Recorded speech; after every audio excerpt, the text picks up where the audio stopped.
Good evening, Barbados. Good evening, the Caribbean. Good evening, the world.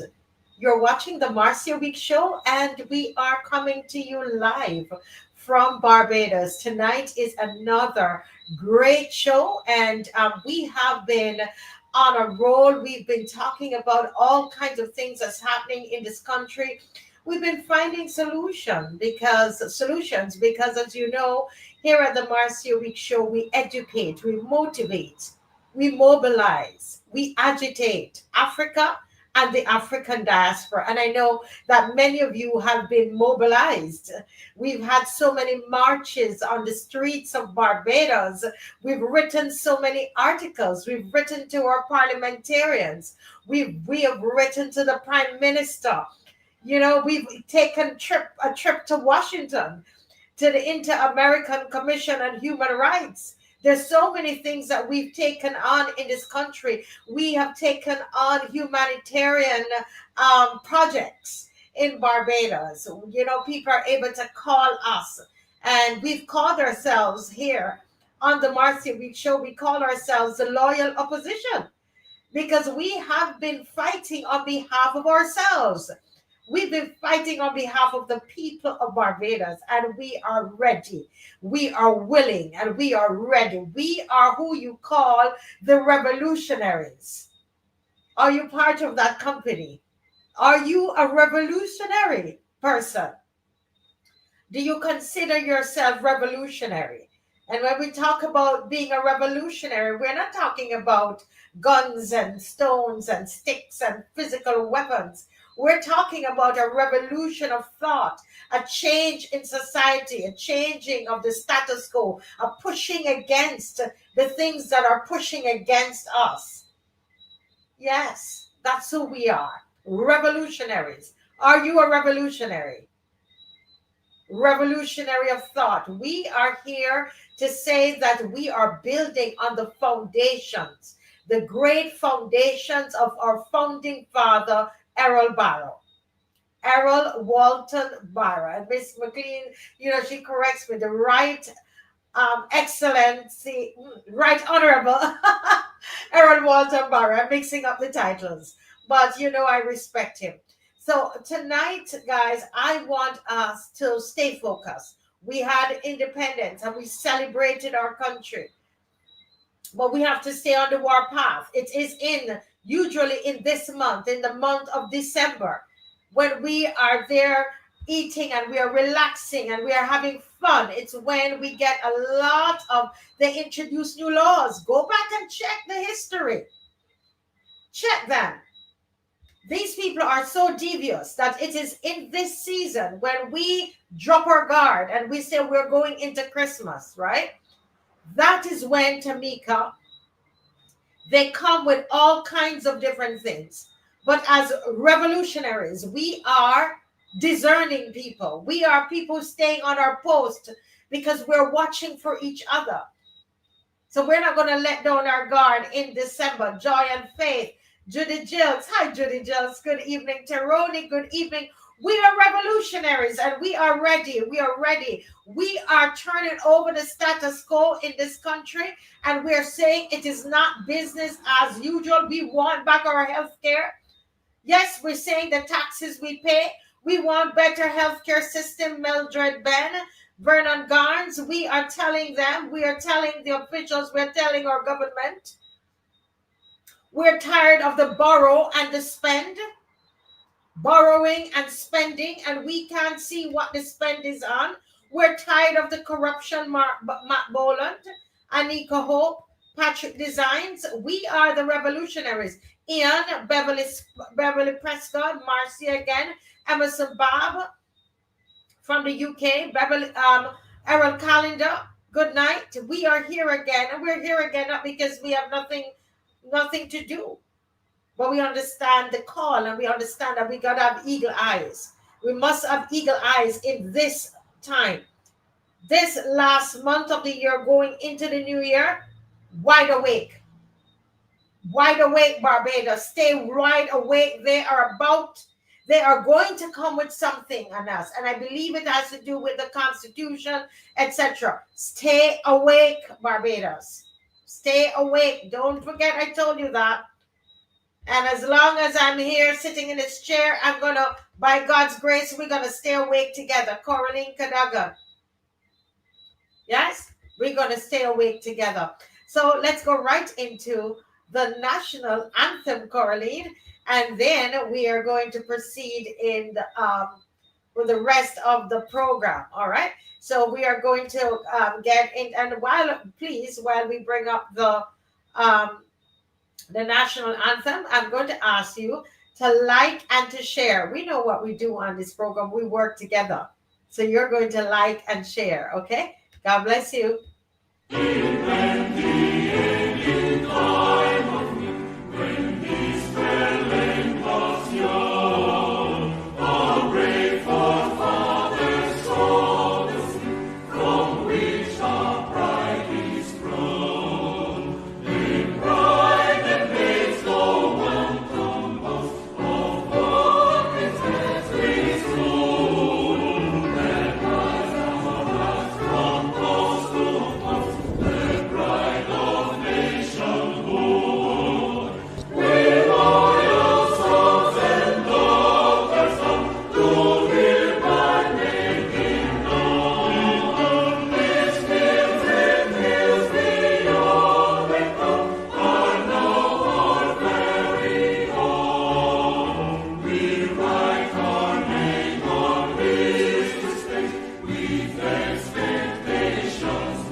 We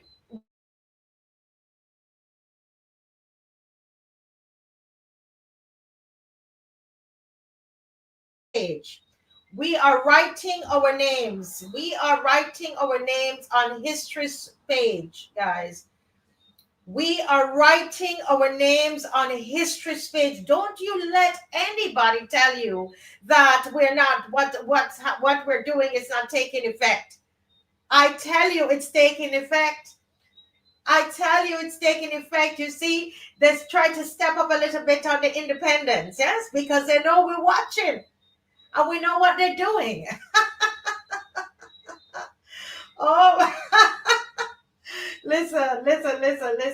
I came with my army face on. You see, Neville calls me. What's Neville saying? Neville says that I'm the Honorable Marcy Weeks, Order of the Conkie 2024 National Honors. You are right. I tell you, today, guys, I had to recover from yesterday, from the Conkie making yesterday, right? And the macaroni pie and all of that stuff. We were all involved in it at some stage. And, but it was such a wonderful experience. Why was it so wonderful? Because here it is that we were passing on something that's so important to the foundation of Barbados, the heritage. The heritage of Barbados, that's our foundation. And we were passing that on to the next generation. So we had children at our school, Praise Academy. Dave could put up the flyer for our show that's coming up. We take children from ages 3 all the way up. We have adults there as well at our dance school. And yesterday, I decided to try out my conkeys on the children. Okay, so I tried out my conkeys. Well, I did my all the gratering stuff at home. And I'm saying I did, but Dave helped. I'm sorry, we don't have. I have him on video grating, but it didn't. We didn't get to put it all, edit it all up yet. But but Dave was helping me with the coconut. I couldn't manage. After I did the sweet potato, and I did about an eighth of the 6 pounds of pumpkin. I could not do anymore. I was tired. And thank God for Dave. And this is why we do it as family and had a fun out of it. And then we took all and the coconut and everything. We took everything up to the school, all the ingredients and the recipe. And we allowed the children to, to do their thing and to put to put all the ingredients in. And it was a wonderful experience. A lot of them didn't had never seen conkeys made before, right? We had about 40 of us there, and they saw the banana skins. They were there cleaning it. That's them cleaning the banana skins, and I tell you, they wanted to help so much. I had to find a way to get them out, because they were slowing us down after and draining. It wasn't easy. you know, but we got through it. And at the end of the day, we had the most beautiful conkeys. They were really, really, really beautiful. Yes, indeed, they were. And the children said so. So I don't care what you all say. The children loved it. And the viewer who gave me that wonderful recipe, I want to say thank you so very much. I don't want to call people's names on here, but thank you so much for all that you did, to make those children so happy. Yesterday, they understood. Now they know what the banana leaf is. Some of them ask if they're to eat the banana leaf. They're Bajan children, who've never had a conky before. Did you know that? They're Bajan children who have never had a conky before. There was a young lady there from Trinidad, and she never had a conky. She tried it for the first time yesterday, and she liked it. She sat right there beside me and ate all of it. And then there was a little girl, though, from France, and she wasn't having it. She didn't like it. She liked the fish cakes, but she didn't like the conky. But it is our duty. It's our duty to pass on this heritage to the next generation. So important that they are involved. And those are the boys you see on the screen. Listen, I had to try to find a way to get them to go outside to play so we could finish cooking, because they were helping, but because you have to stop and explain, and then you have some of the other kids are hungry, so we had to try to move along the process so that they can they'll be able to get the food and we're able to finish on time, etc. And Dave did the sweet bread, and he did the marby, and we did the chicken, and macaroni pie, and they had cuckoo. Oh, Dave, I have pictures. Oh my Lord, Dave, check you. I have pictures for them to see me. You're going to see me stirring cuckoo. Who want to see me? Who want to see me stirring cuckoo? Oh boy, where is that picture? I saved it, I saved it for you all, and it's going to come on the screen right about now. How could I have forgotten that? I forgot that one. Dave, you're going to show them these two pictures here for me. Oh my God. Anybody had conkeys yesterday?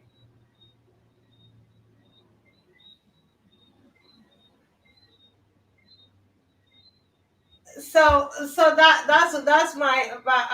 that's us there, and we were showing them how to clean the leaves, etc., because he was breaking the leaves. So we were showing him. He's only 6 years old, and they will not forget this experience. And I think this is good. This is actually something I would like to keep going every year because I don't like the idea that there are Barbadian children who've never had Conkie. And don't tell me I'm telling lies. The kids told me that yesterday. And wait, did you see me there? No. What am I doing? Who can tell me what is happening there? Look at what is happening with the Conkie. where is where's my guy Scully Dogs? What do you call his name? Do you see what's happening with that Conkie? That's me stirring it though. I'm stirring. I'm not Conkie. Cuckoo. What am I? I'm mixing it all up. That's cuckoo. That is cuckoo I was doing. I'm doing cuckoo right there. Tamika. Yes, you see me stirring? I'm stirring my cuckoo there. Dave, show them the blender. Show them the one with the blender. Go back and show them. Show them the one with the blender. That's the first one that you had up. Where's the first picture? What am I doing with that cuckoo? That was a joke, you all. That was a joke. That was a joke. So I told them, put the blender there and let them think that I'm putting the cuckoo in the blender. But no, I did not. I swear to you, I did not. Okay. And I really did not make that cuckoo. That was just a picture. That was just a picture of me. I didn't make the cuckoo at all. I didn't touch that cuckoo. I did not touch that cuckoo. I did not do it. Okay. Somebody else, a parent, a Bajan parent, did it and it was delicious. I made the fish gravy, right? For it. Excuse me, Dave? Right. So hi Tamika. Yes, I'm pranking you. I'm pranking you. The lady who made the cuckoo is right there behind me. All right. So we said, let's take a picture for them and prank them. Let them think I am mixing. I'm putting the cuckoo in the blender. All right. Okay. Well, yeah. We try to have a little fun on here. And anybody has had cuckoo? Had Conkie? Who made Conkie yesterday? Who made Conkie yesterday?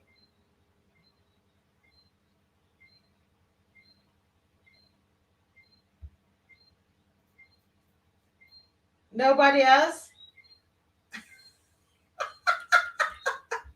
Pedro, yes, it was a photo op.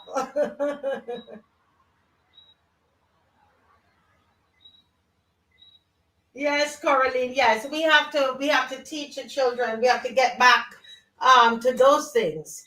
We have to get back to teaching the children. All right,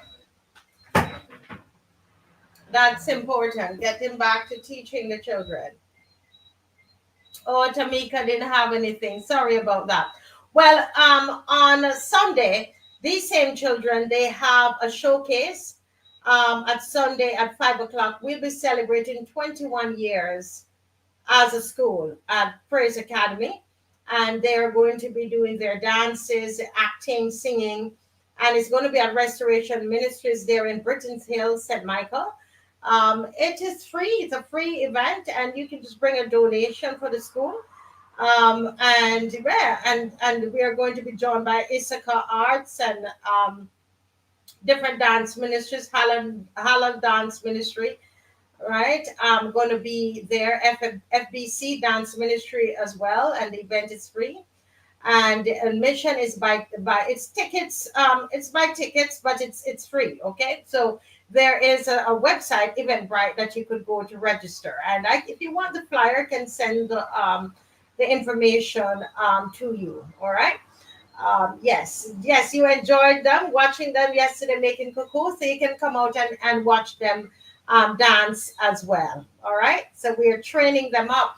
You see, you can't build if you don't have a foundation, you can't build. All right, if we don't have the foundation, if the foundation is destroyed, then the building can't stand up. And so if our heritage is not there, if we don't have the heritage there, we don't have anything to build on. We don't have anything to stand on. And many of you who live overseas, those of you in the diaspora, it is the food. A lot of the times it's the food that draws you back. Yesterday, when we were singeing the leaves, Dave said to me the memory that comes to him as he smells the leaf, the banana leaf being singed on the fire. And those are those memories he had when he was a child. So why are we taking those memories away from our children? Why is it that our children, they don't know anything about conkeys? One boy, he said, I think I tried this in 2023 for the first time, and I think my mom bought it. So he doesn't know how it's made. You see? Because we don't have grandparents that's passing it on, and parents are not passing it on. So what's going to happen to our heritage? The heritage is part, our food is part of the heritage. So yes, I come on and I make jokes about the mixer and all of that. And because I don't know any better, but guess what? That experience yesterday made me think a lot of how Barbadians they guard the heritage. The older people guard this heritage. Up until last night, people were sending me recipes of how to actually make this donkey. And it's not something for us to trivialize. It's very, very important. And this, we get we get we talk about conky with raisins or no raisins. It's people are trying to preserve something.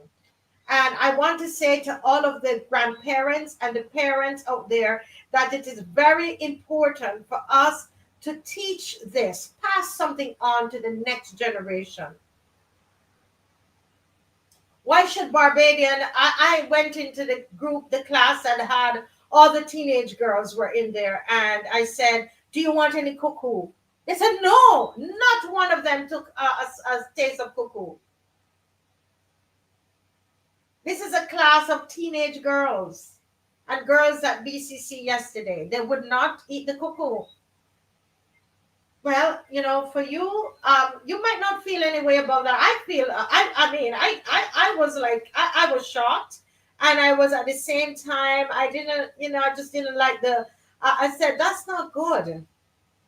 Because if they don't like it, they're not even going to learn to make it. You see what I mean? So how is that tradition going to be passed on? That's our national dish. It is not macaroni pie. And that's not funny. If we're saying cuckoo is the national dish, right? I believe that we need to pass it on. And this is not, I'm just not saying this now. Please, I don't, sometimes people think, she's putting on. No, I've been saying that. My husband will tell you. I've been saying that since I've been here. I've been asking the young women at Praise all my school all the time. Do you know how to cook cuckoo? No, I don't. And they will tell you I'm not interested. So how is it? You cannot. Your food is important. Our food is important. The conky making is important. And I dare say I think it's going to be important, especially for those who are older and you know how to make it, and it takes you a day. A lot of the modern young people, millennials, are not going to take a day to make anything. So we've got to come up with a way. How can we use technology? How can technology be used to preserve our food, our heritage, those smells? The smells from the kitchen that will cause the kids to come running, the young people to run home. We want them to come back home. We want them to have something when they go away to study. We want them to have something to want to come back home to. When my children, I have a son who is in LA right now, he's into film. And when he gets here, once it's Saturday, Mom, I want some sauce. Right?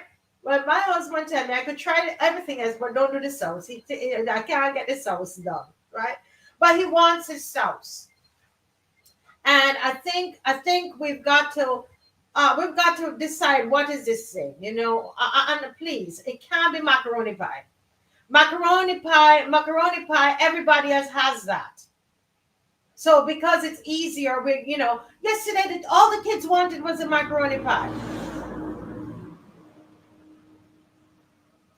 And Don't hurt me. I'm getting a different mode now. I know we joke about the food, but it's very important. And we should not, in our homes, we should not be pushing macaroni pie and chefette. We're going to lose a big part of our heritage and our culture. This is too important for us to throw it away. We've got to find ways. And let me tell you something, parents. If we start cooking the cuckoo from the children who are young, and it's part of what they eat, they would not be telling us now that they don't eat cuckoo.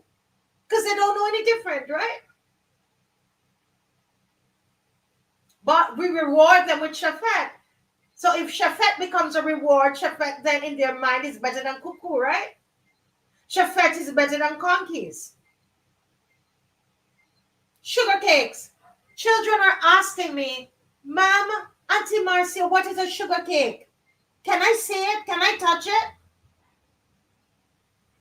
Children were asking me, what is a sugar cake? Can I touch it? Can I see it? I tell you, I'm not, that's the God truth.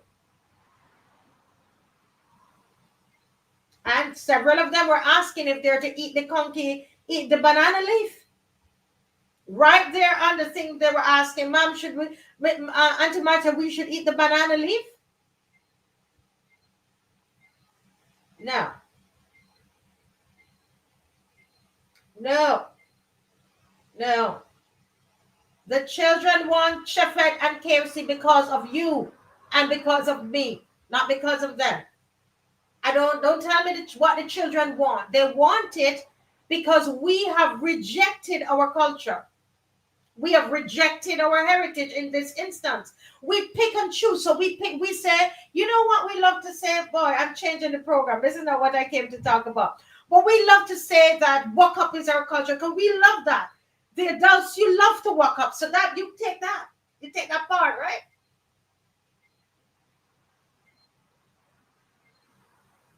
But there are parts of it that can live on.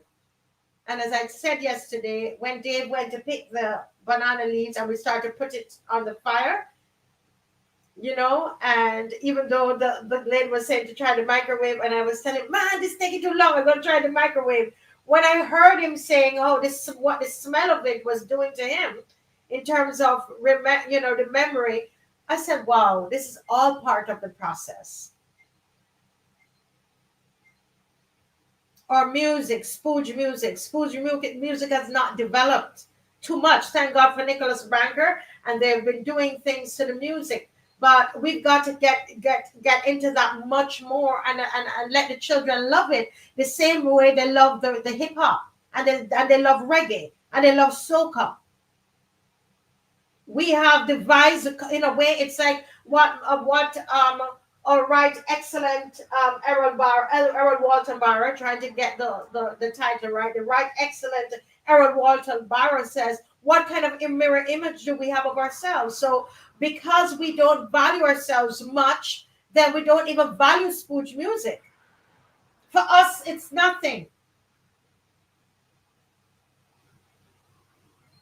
Do you understand? So our children don't want to hear that.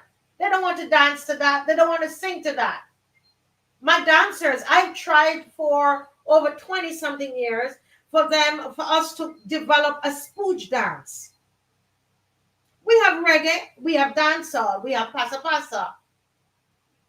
And they adopt all of that. We have hip hop coming out of the US. And we have adopted all of that. Right? We haven't gone into chutney and all of those things from other places. But where's the spooge? Can our children even identify spooge music if they hear it? And I want to say, guys, that it has to do with a love of self. You have to believe that we must believe that we're big. We are it. Our country this is it. And this is why, as much as Rihanna is very successful, I do complain and I say, why with all of her music, she's done reggae music, She's even done over some of Bob Marley. I've seen her done Redemption Song and No Woman No Cry, and she did a song, a whole reggae song with her and Chantel, right? Mama, I shot a man down in Kingston Town. You remember that song? I think Kingston. She talks about that in a song, reggae. Has she done anything about with Spooge in it? Has she? And I've said this, and Bajans curse me for it. But let me tell you something. There is no Jamaican artist that would be at the place that she's at and not be flying that flag all the time. I know she flies it sometimes. There is none. And there would be none that would not have Spooge music in their repertoire or fuse it with something else. As I said, I didn't come to talk all about this the last 15 minutes, but I just go as I feel.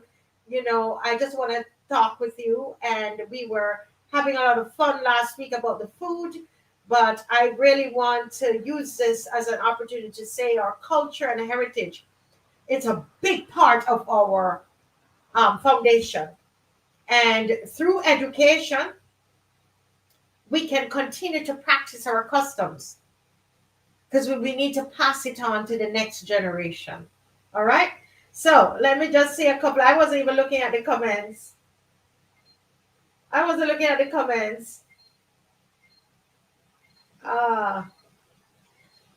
Somebody said that my guest is here, but let me just read some of the comments. I didn't look to see what they were. Somebody says, Chefette gets more traction on social media as a popular dish than cuckoo. And if it does, it's because our fault. Don't blame anybody here. This has nothing to do. Don't blame the government. Yes, Sandra, what was placed in front of us, we had to eat it.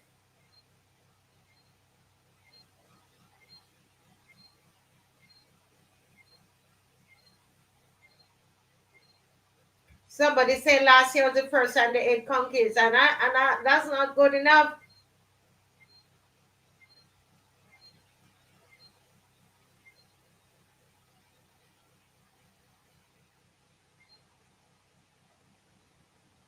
Yes, right. Errol Barrow had a cookbook. Food is a huge part of our heritage. Food and the culture. Yeah.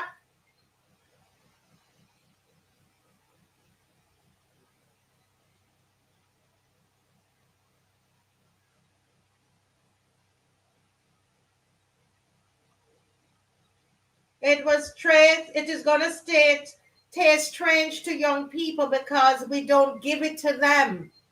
Because we ourselves, we have rejected it.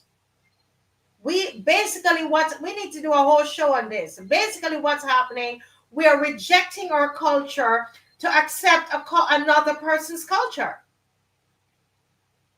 That's what's going on. It's a rejecting of self.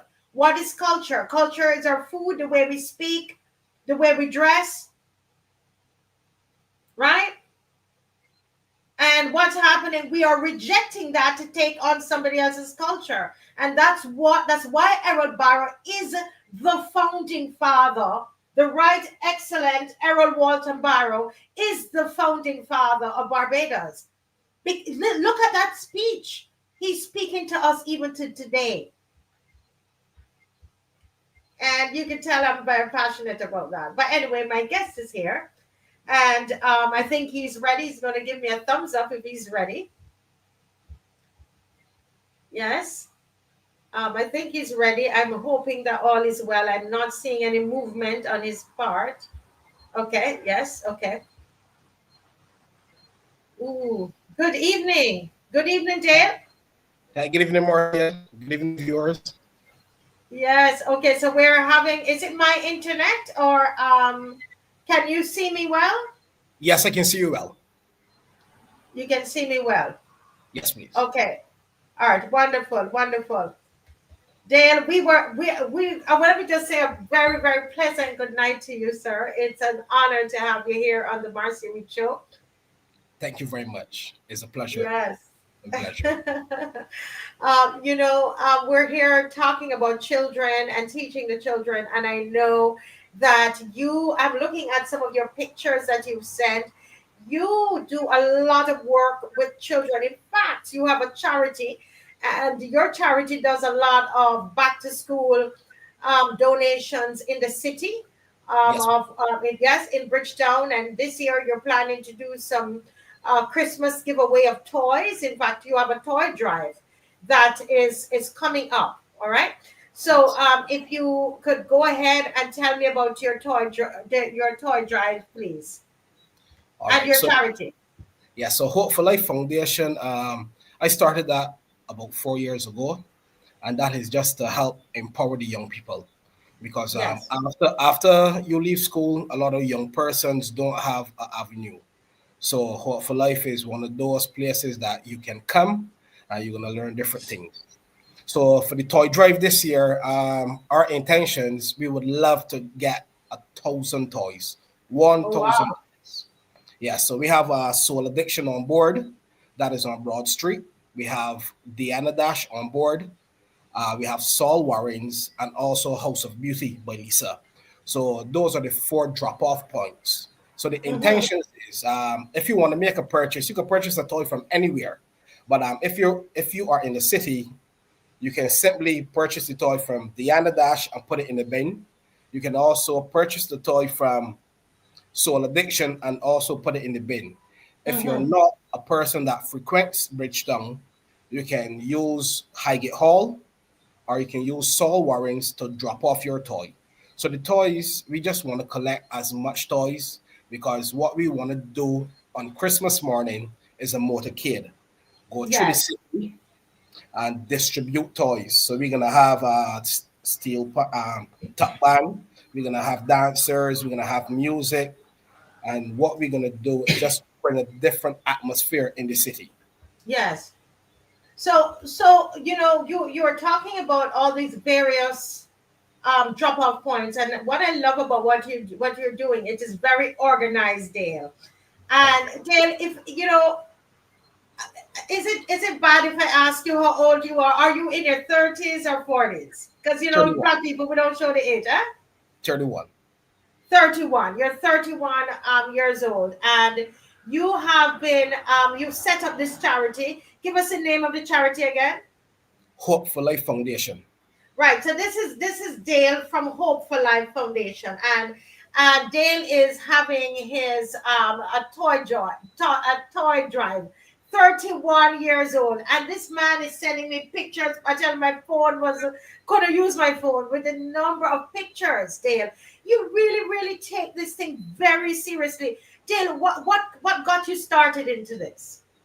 I came from humble beginnings, and my mom, whatever little bit she had, she would have always given back to the children home in Guyana. Oh, So so you're Guyanese? yeah, my mom. Ah, interesting. Very interesting. Yes. Wow. I say that because I find that Guyanese, they tend to do a lot of this kind of work. And so you would have gotten that, from your mom. Yes, Because please. you saw all the things that she was doing. And so how long ago you said you started this, Dale?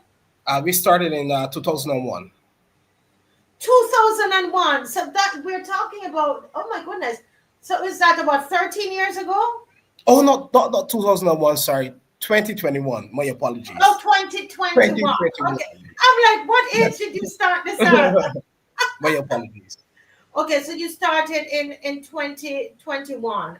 Yes, And please. when you started out, was it difficult? Because there are people who are listening and they might feel like, I want to help the children around me. I want to help do something for society. Was it difficult? Honestly, everything we do in life is difficult. Everything comes with a challenge. But if you Mhm. really want to do it, you will push through all problems, issues, or hurdles. So for me, it was a burning desire to help people because I was once in need. Persons would have came from all different walks of life and helped me. Persons I never, ever, ever met came and helped me. So I made it my goal to every opportunity that I get, I'm going to create a Mhm. program to help others. Right.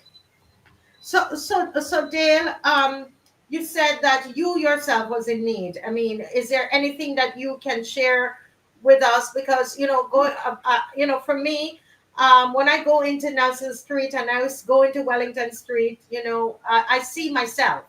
I see Yeah. myself as a child, and I am most comfortable there actually with those children because I identify to some of what I see around me. So, can you tell me just a little bit of your background? What is it that gives you that drive? That when you get up sometimes and you say you're going to do this charity, and then you feel a little, you feel a little down. And what is it that gives you that push? What in your past experience? Yeah. So my past experience with my mom when she came to Barbados, she was not educated because those persons back in that time, didn't have any CXCs. My mom was really good at doing hair, so Oh, she was a hairdresser. she was a hairdresser.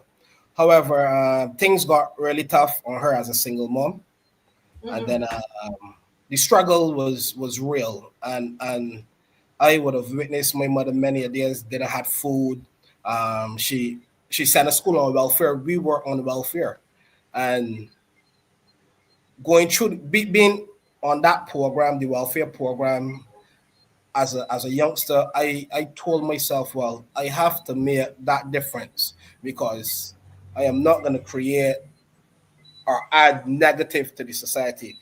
Um, young males that is from that environment, Nelson Street, Chapman Lane, Orleans, all over Barbados that going through poverty, those persons tend to only believe that that is the only way out. Yes.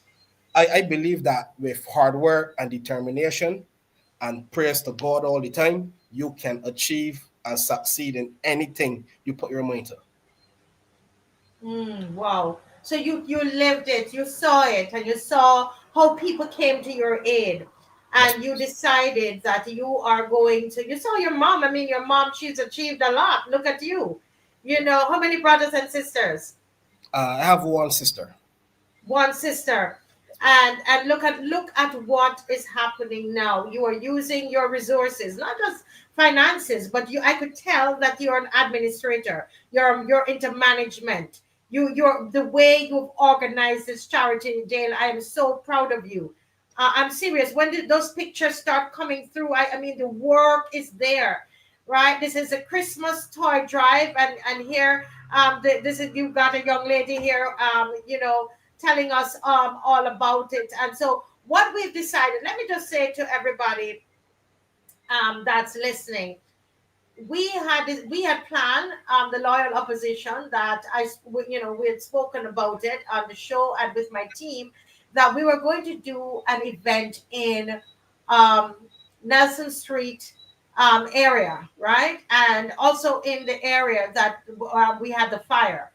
And when I spoke with Dale, and Dale told me about his toy drive that he has, I said to him, I said, Dale, why don't we just join up with you, and we will give you the toys, and come out and help you and support what you're doing.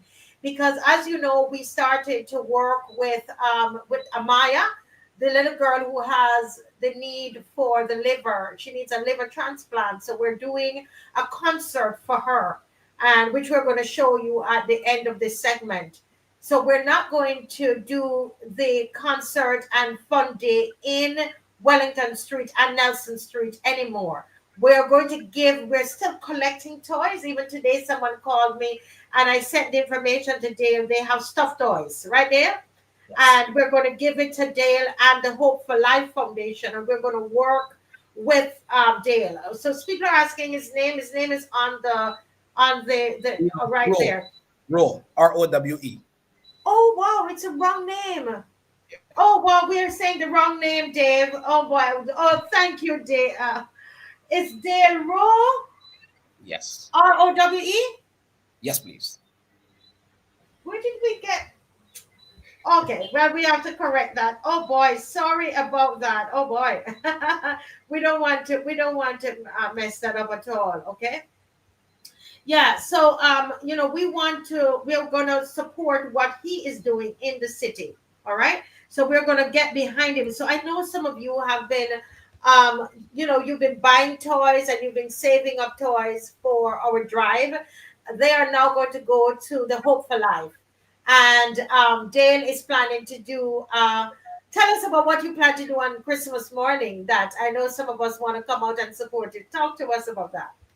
Yeah. So the first year that we started the Hope for Life, an idea came to me that I would love to do a parade for Christmas Day. This was in COVID, and I was I didn't know how to do it, when to do it. So what I did this year was a very good year for myself, and then everything just came together so beautiful. So what I did, I told the team, well, yes, it's time. Let's do the toy drive, and the toy drive is just bring a different spin to Christmas. I think Mm-hmm. that I love Christmas. I think that Christmas should be a big celebration. Why do you Christmas is love Christmas? Why do you love Christmas? my mom made it very special for us, with How? the How? uh, so growing up in a Guyanese household is a lot of music, a lot of food. Christmas morning is a vibe. So the average normal Barbadian households is usually just be quiet and that is about it. So I want to bring that parade, that motorcade on Christmas morning to the city. So we're gonna have costumes with dancers. I trying to get Santa Claus. So I just want to do it different so that we can like show people that there's hope in the city. There's Hmm. hope for living. There's hope in every single thing that we do. Yes.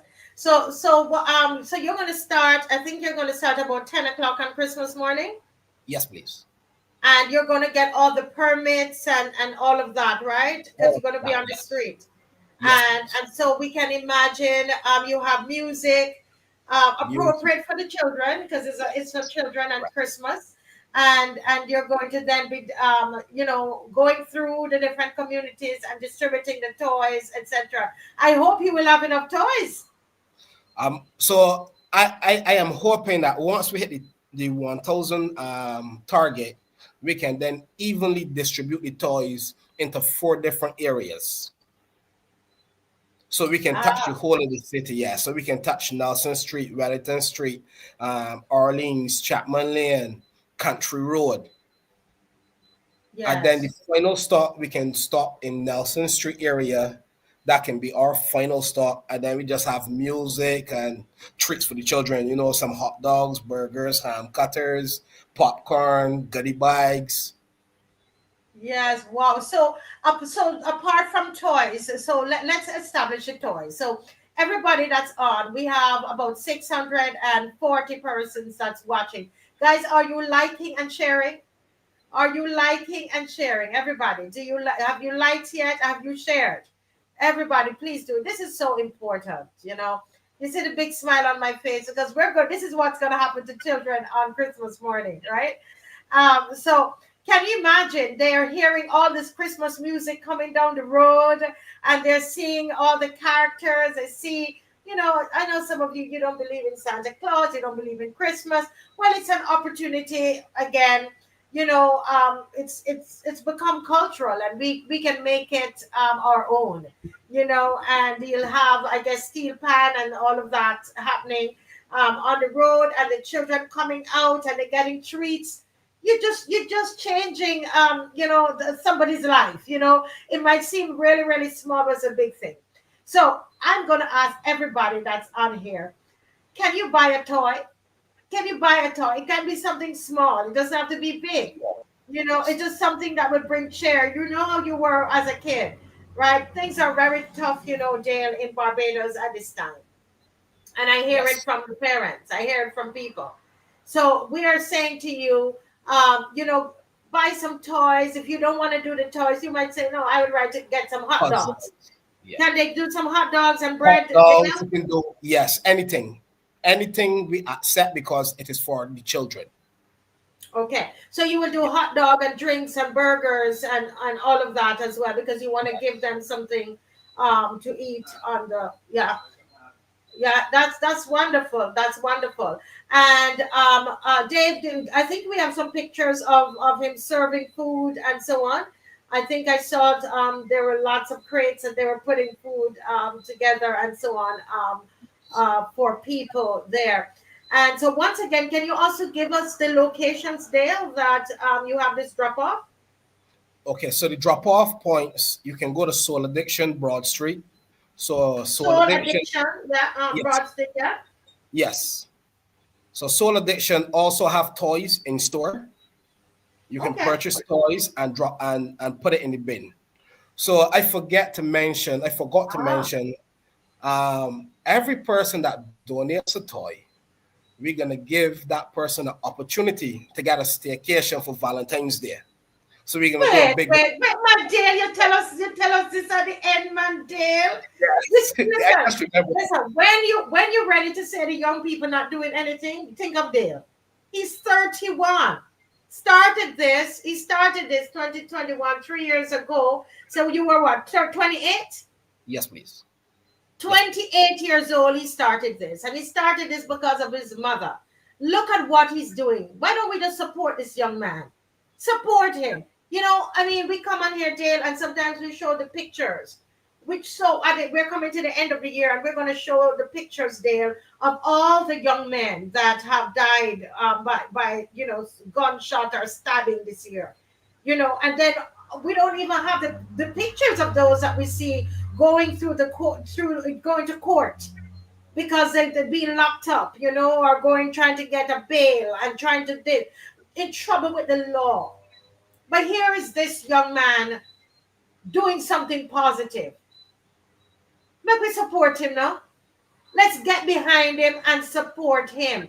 Let's support what Dale is doing. Dale Rowe is doing there in this. It is commendable. It is commendable. We don't have Dale's picture here because police looking for him or because somebody shot him, God forbid, or he's in, he stole something or whatever. He's here because he's helping the children in the city. He's formed a charity and he's helping the children in the city. And we want to, yes, Easy D, it sounds fantastic.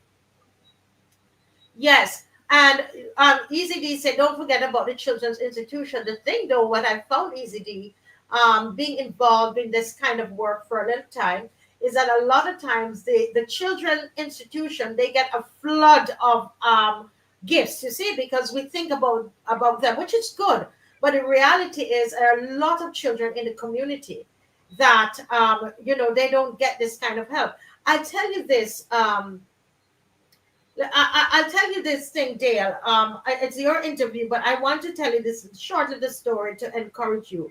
When I was growing up in my community in Jamaica, I was growing up in Big Lane, Center Village, a very, very tough neighborhood like Wellington Street and Nelson Street.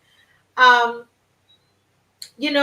I remember that at Christmas time, the toys that we used to get and any, like nice food and so on, you got nice little ham and soda and those kinds of things.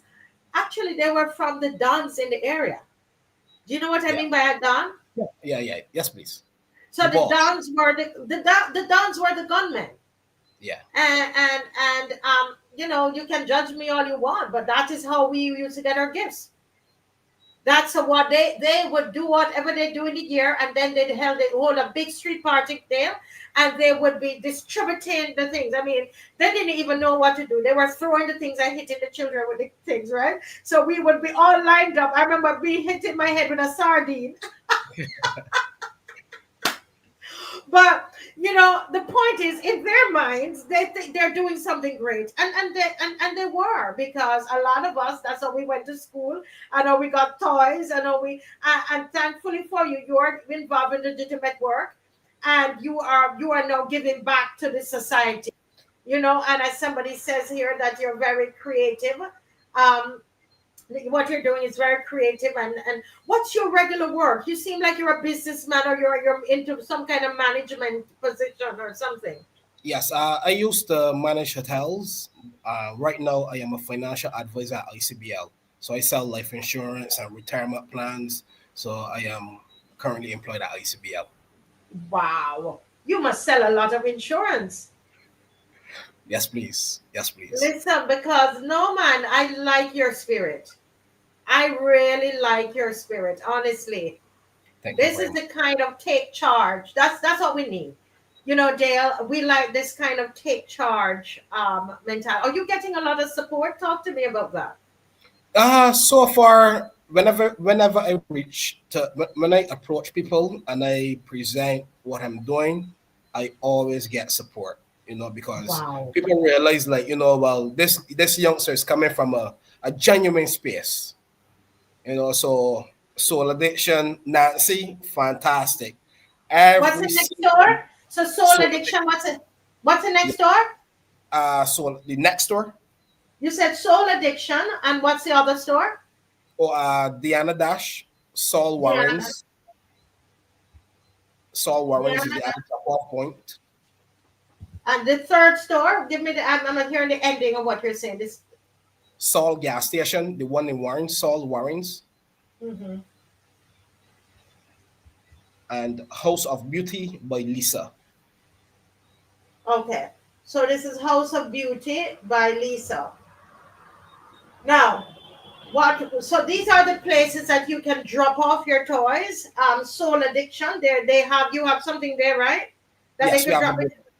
Yes, I've please. been there. No man, this young man organized. I love this. Soul addiction, and then you have Diana Dash, Soul Yes. gas station Warrens, and the House of Beauty. Lisa, Yes. House of Beauty. Yes, please. Yes. Yes. So these are the four places that you can drop off the toys. Okay. Now, you can also message me, and I can pass on to you Dale's number. Oh, Because there's someone who's shut in, she can't walk, and she has a lot of stuffed toys. And so Dale, we're gonna need, because some of our people they're seniors. So they're gonna need you to come, and to pick it up, or to send somebody to pick it up. yes, that's And one. so on. And Dale, I want to tell you, you have a space for this entire Christmas. Anytime you're ready, you want to show me what you have, give us some pictures, talk to us, give us some Yes. inventory. This is what we have. We have 500 toys, we have 250, we need this amount, right? So I want you to come back Friday and tell us what you have. Do a little check, Yes. right? And tell Yes. us Will what do. you have. Give us some pictures. And because if you're going to four communities on Christmas morning, you need to have enough toys. You know what I mean? That you can really bless those children, and enough food to give to Yes. those children. Okay. And I'm hoping, we normally have our family breakfast. I'm hoping that we can, I can do, let me not say we have to talk for myself. If I can do both, I really want to be just meaningful. And a lot of us, we're going to be able to spend the entire day with our family. And so we go to the park. Some people go to the park, right, there on Yes. Christmas morning, and show off their clothes and so on. Come on, but do something. You can do that, and then you can also come down with Dale and distribute toys, and with the music and the tuk band and all of that stuff, right? All right, Dale. What else you want to tell the people? So I just want to encourage the whole of Barbados and the whole of the Caribbean and the whole world to help us make a difference. We cannot sit down and wait on God. We can't sit down and wait on government. We can't sit down and wait on no one. We have to make that step first. Once we start to go in that direction, I believe that we can change the mindset we can change the young people mindset, because the young people, they are focused on violence. So let us as a nation come together and make the first step. Once we Yes, lead by example, I believe the younger persons will see us making that step towards, either help your grandmother here, help the next door neighbor, cut some grass, just empower and help one another. Because end of the day, we all need each other. Love and unity is the number one key to anything that we do. I believe that a lot of the love has gone out in the communities. So I think we as a people, we need to start that again. Yes, sir. This is the true Bajan spirit, and that's the title of this segment, celebrating the Bajan spirit. Okay, and Dale, we applaud you for your work, and we are standing with you in solidarity, sir. And we'll be with you on Christmas morning as you distribute the toys, and we are going to just be a collection, help you to collect toys as well. Okay. God bless you, Dale, and keep up the good work. Thank you very much. Have a good night, everyone. Love, respect, and peace. Okay, God bless. Yes, he's doing a fantastic job. He is 31 years old and could be doing anything else. And let me tell you something.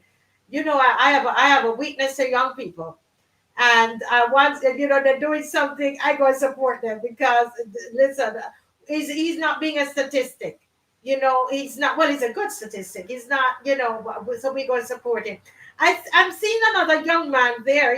This one is only 18 years old, and he is in the green room. So I'm going to bring him right in right now. Yes. Hello, Mr. Murray. Good evening. Good evening, Marcy. How are you? I am doing wonderful. Good, wonderful. Did you love I, that segment? of course, I love that segment, that whole segment, because it reminded me of my book. Actually, as you were talking about the rejection of Barbadiana and the adoption of others, that is a traditional thought of Barbadian, and I've been fighting that all my life. If you read my book, all the things I've done. So I'm glad to know that I have a kindred soul in you. And particularly your observation about reality is very, very pertinent. A lot of people have been afraid to address it. I've done it, and I'd like to explore it sometime Okay. further with you.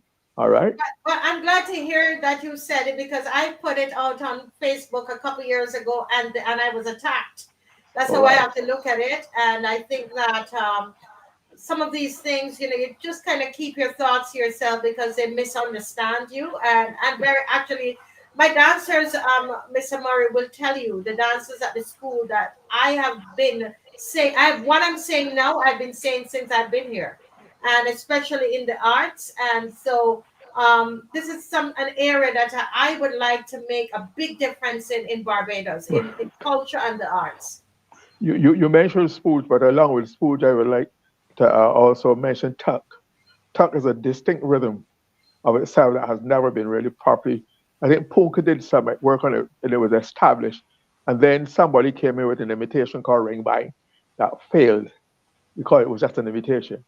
But I think you should go back to it because, like you said, you just need to incorporate some of these things into your other words, and people explore it and develop it and whatnot. But we have to get back that as a consistent program, as an attitude automatically. So I look forward to exploring that with you. And now that we're on the topic, now that we are in the Christmas vein, I have a section of my book too that deals with Christmas. I would like to, if you take a look at it, we can explore some of the aspects of it just to give Barbadians a feel to see how much we have lost. Next Sunday we're gonna do that next Sunday. I think, and Okay. we'll bring Dale back and go into because I was thinking of some of that while he was on. Oh, Yeah. excellent. Okay. Good. I hope you had a good. Well, from all I saw on your videos, you had an excellent my holiday. I mean, conkeys and sweet cocoa. You had the works. You, I had the words. I am telling you, it was today was a tough one. Dave and I, we went in the garden. We had a lovely time in the garden this morning. But I mean, we came in, we slept, man. We were out. Those children knocked us out. yeah. But it's all good. We're passing on the culture. And Mr. Murray, I will do it again. I would do I, it I, again.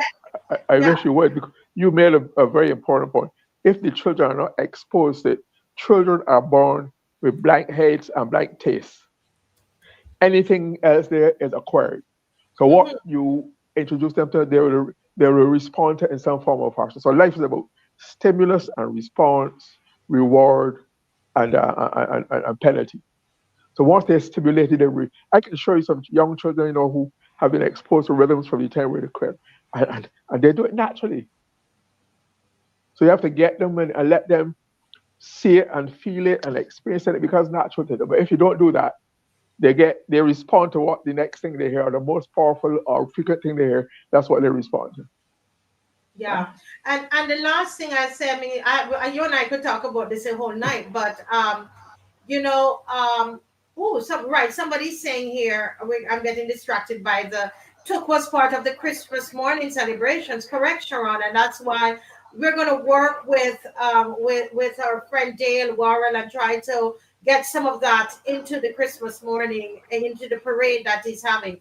But you know, and I lost my train of thought because I saw Okay. that comment and I didn't want to miss it. But suffice to say that I think that this is a Okay. topic that we're Yeah. going to have to look into a lot more and to really get serious about it because when a child is going to ask me, a child who is 8, 9, 10 years old, if they're to eat the wrapper, the banana skin of the conky, we have some problems. We have Yeah. some Yeah. problems. That's right. Yeah. Yeah. But you go But right ahead. Let me not take over yeah. your segment. Yeah. Like my topic, they had like the video was saying, it said nicknames why they exist, and I thought I would do this topic as a result of the response I got from the last one we did when we talked about Bridgetown characters. I got a Mm-hmm. tremendous response from that. People call me, WhatsApp me, etc. And I said, given that some of these characters, the names of most of these characters were nicknames, I said let's explore nicknames. Because nicknames, nicknames are it's a universe. Every country in the world, from what I can discover, has a form of nicknames. So Right. nicknames is a universal activity, which means it fulfills a need in a country. When something occurs in a country, good or bad, Mm-hmm. it does that because it is seeking to fulfill a need that existed. So the reason why nicknames exist all over the world, you call them in sociology, you call it universals, from Yes. all over the world, across all cultures and whatnot.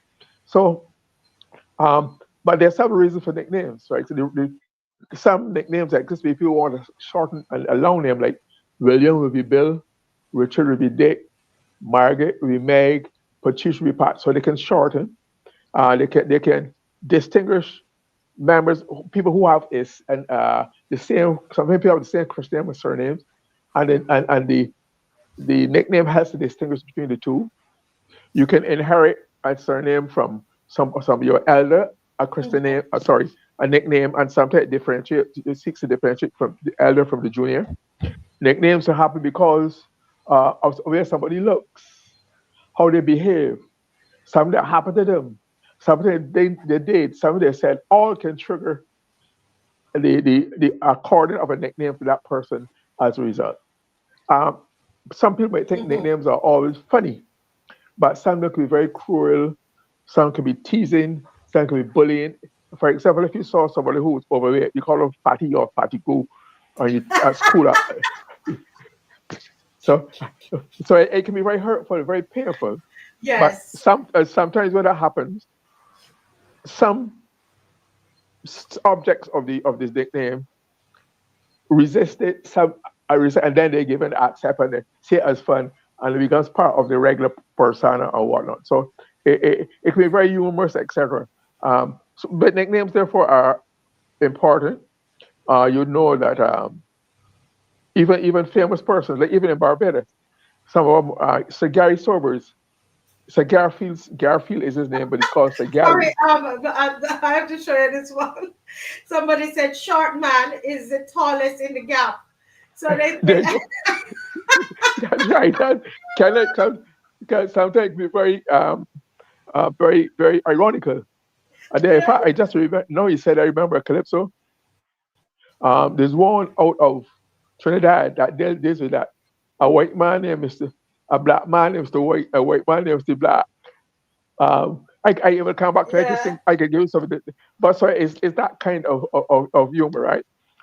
Even in Barbados, Errol Barrow, his nickname was Dipper, and it's because he's a Dipper, yeah, navigator. A navigator and a pilot. They said that came yes, because of it's true. the constellation star called the Big Dipper, and he got that name for Dick Dipper. For Dipper. I told you, Jarvis, so like Tom Adams, for example, his real name was John Michael Jeffrey Manningham. So nobody could call him Alden. So his parents called him Tom.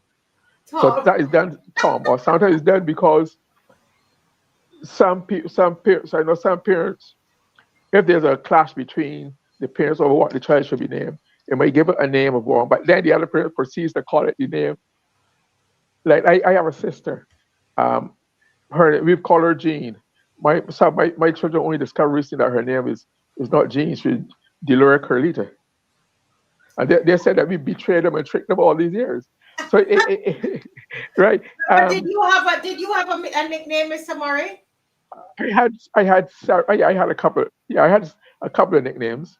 Is there any you can tell us any? one my first nickname was Thriller. Thriller.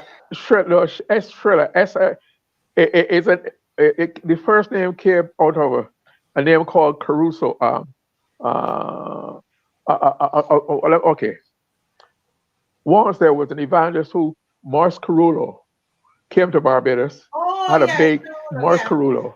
Yes. And I had a girl I was courting, and my friends saw me courting this girl and said I was talking to her for so long they thought I was Mars Carullo. Yeah. So then Carullo became Thriller. Because of pronunciation. Yeah. And the other one I got was Cephas. What's that? Cephas. That was given to me by the Mighty Sparrow. Because as a reporter, I used to be based at the airport. So you'd pass through Barbados and at the Pure come. You remember there was the calypso called a Bajan man called Cephas that he wrote. No, and so he called me. I was the Bajan Cephas. So those are the so that's the background to this. So if you can bring up the first slide for me, I'll show you some of the names of the regular. If you can bring up slide number 1. You can talk about. Okay, Dave. Just hang on. No problem. It's coming up. I think that might be my fault, Mr. Murray. But do you have did you have a nickname to at school or in your neighborhood or whatever? Yes, I did. What was it? 1 second, Dave. Check your WhatsApp, Dave. I think I sent it a bit early today, but check your WhatsApp.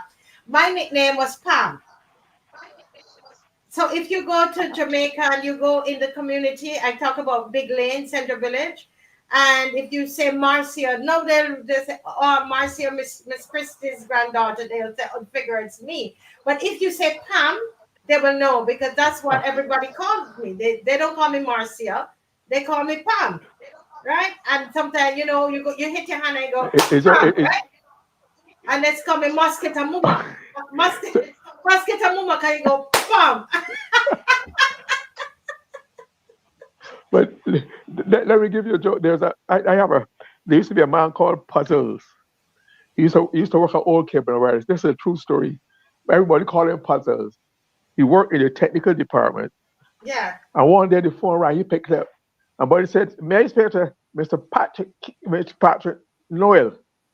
He said, Patrick Noel, the phone for you. And fellow said, Puzzle, your real name is Patrick. No, he said, oh Lord, I forgot. As far as goes, he was Puzzles. That is a true story. Yeah. Yeah, so if you look at that it talks some of the names mentioned here are Judge Monkey, Sparky, Toop, Ling Pong, Tallies, Short Grass, High Pooch, Shiny, Jigs, Blondie, Baked Ice, Thousands, Micey, Electric Panties, Fried Sauce, South Mouth, Wiggles, Thousand Trousers, Tall Grass, and Scissors.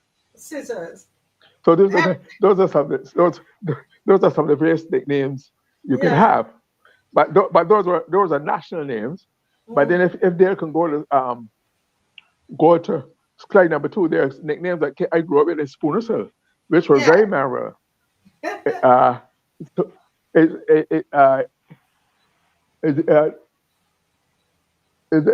was his name.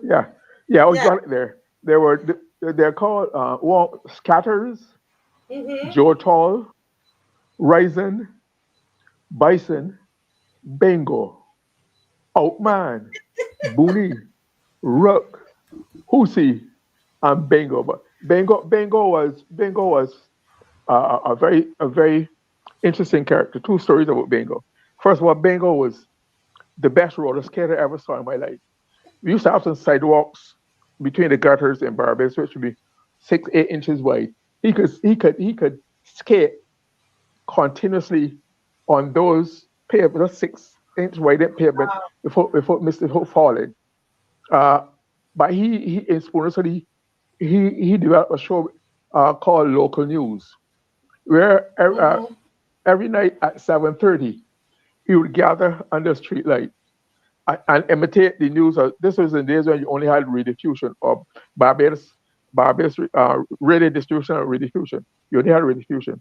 So and they had news. So he would have local news, and just Yeah. like he would broadcast, just like the BBC, and he would use it to talk about all the gossip in the neighborhood, good and bad, who was sleeping with who stole what, who fell out, and people would gather every night at the corner of it was the corner of Bushall and Spoonersill, at that light where on the opposite side of the road would be the road leading to popular supermarket now, and you'll Mm-hmm. have dozens of people there at night. Sometimes it would become a little raucous and whatnot. But eventually it died out because the police. Some I thought you probably defamed a couple of people at times, and the police shut it down. But that was part of the life and the personality of the village. Where it had these characters um, doing various things to to to, to draw attention to themselves, to imitate life, to entertain you. Basically, that's what it is. So nicknames are not to be scoffed at. In some countries of the world, there's some cultures, it is believed that if you use the name that is given to you in order to protect you from any evil spirit, they will give you a nickname. I think it's in some of the African cultures in other places. They give you an Eastern culture, they give you a nickname that is supposed to protect your real name from any evil spirits and whatnot. Oh, So I you see. suspect it has taken on various concoctions and variations Mm-hmm. in life. Uh, so I'm not sure if we have it. I'm not sure the extent, but it seems though every school boy almost had a nickname. Every school girl, something they Yeah, did, something they said, and no, so it I happened. It happened even at our dance school. Somebody dances a certain way. I mean, the truth of the matter, though, is that sometimes the nicknames can be awful, as somebody said. I think Kim says it. So there's that side of it as well. That somebody says, oh God, I pooch. No, that's the somebody here put on it that my nickname, they gave me a nickname called Blender or something. God is called. there I you think are. God, is it God who, let's see, what did God say here? That my nickname is Mrs. Blender. So that's how it is. We make up these things about people, and it's funny. For some people, then they get, it can be hurtful. Yeah, We it have can to be, say that, yeah. especially Mix. if it relates to their looks or their shape or this. Say some people resent it, and some people are known to have been scared emotionally for life. Yes. I become very conscious and timid and withdrawn. Some people seek transfers from school. In fact, some people think that a cruel nickname and the use of it and the insistence on it is also a form of bullying, and Mm-hmm. therefore it can be hurtful. It can be hurtful to people at all. But Yes. it's a part of Barbadian life that part of everybody's life that even in some of the famous movie stars and athletes and whatnot have their nickname. And what John F. Kennedy was called Jack Kennedy, and um, Yeah. Robert Kennedy, Bobby, etc. So it works in all. President Eisenhower, his nickname was Ike, Ike, and Ah. he ran on that he got that name when he He was in the used that. war, Yeah, and he he used used that. and he won 2 elections easy. I remember the song said, "Everybody likes I like Ike." That was one of the slogans. I like Ike, which is good, which is great PR. Very very simple, effective message, and that carried him to the President of the United States Yeah. on 2 occasions. Let So, me just respond to God. Absolutely, God. No, you did not offend me at all. I found it really, really funny. Calling me Mrs. Blender. So don't worry about that at all. but so it has found that sometimes in order to that people, by if a person responds to nickname well, casually, humorously, that allows them to fit into the crowd from which that. Yeah, Yes, it's so true. they're able to blend into the social group. It all depends on how you react and how you take it, how you take the directing of the nickname towards you. But I also, Marcia, want to talk about, if you can use the other slide for me, slide number 3. Yes. Okay. Slide number 3, and that's in your WhatsApp, Dave. And I think your heading, you have a new heading that you're talking about celebrating independence, Celebrating commemorating. independence, commemorating the Republic. Yes. Okay. So Celebrating independence, um, commemorating republicanism, the Republic. Uh, mhm, okay, if you can, let me look at the definitions of celebrating for you. mhm. Uh, So, it's a yeah. So I'll read. So to celebrate and commemorate mean to acknowledge something important, right? right, Celebrate and commemorate mean to acknowledge something important. Do you want me to read right. the other? Yeah, read the Go other right part, ahead, right, Dave. Yeah. So he's going to move to the next slide.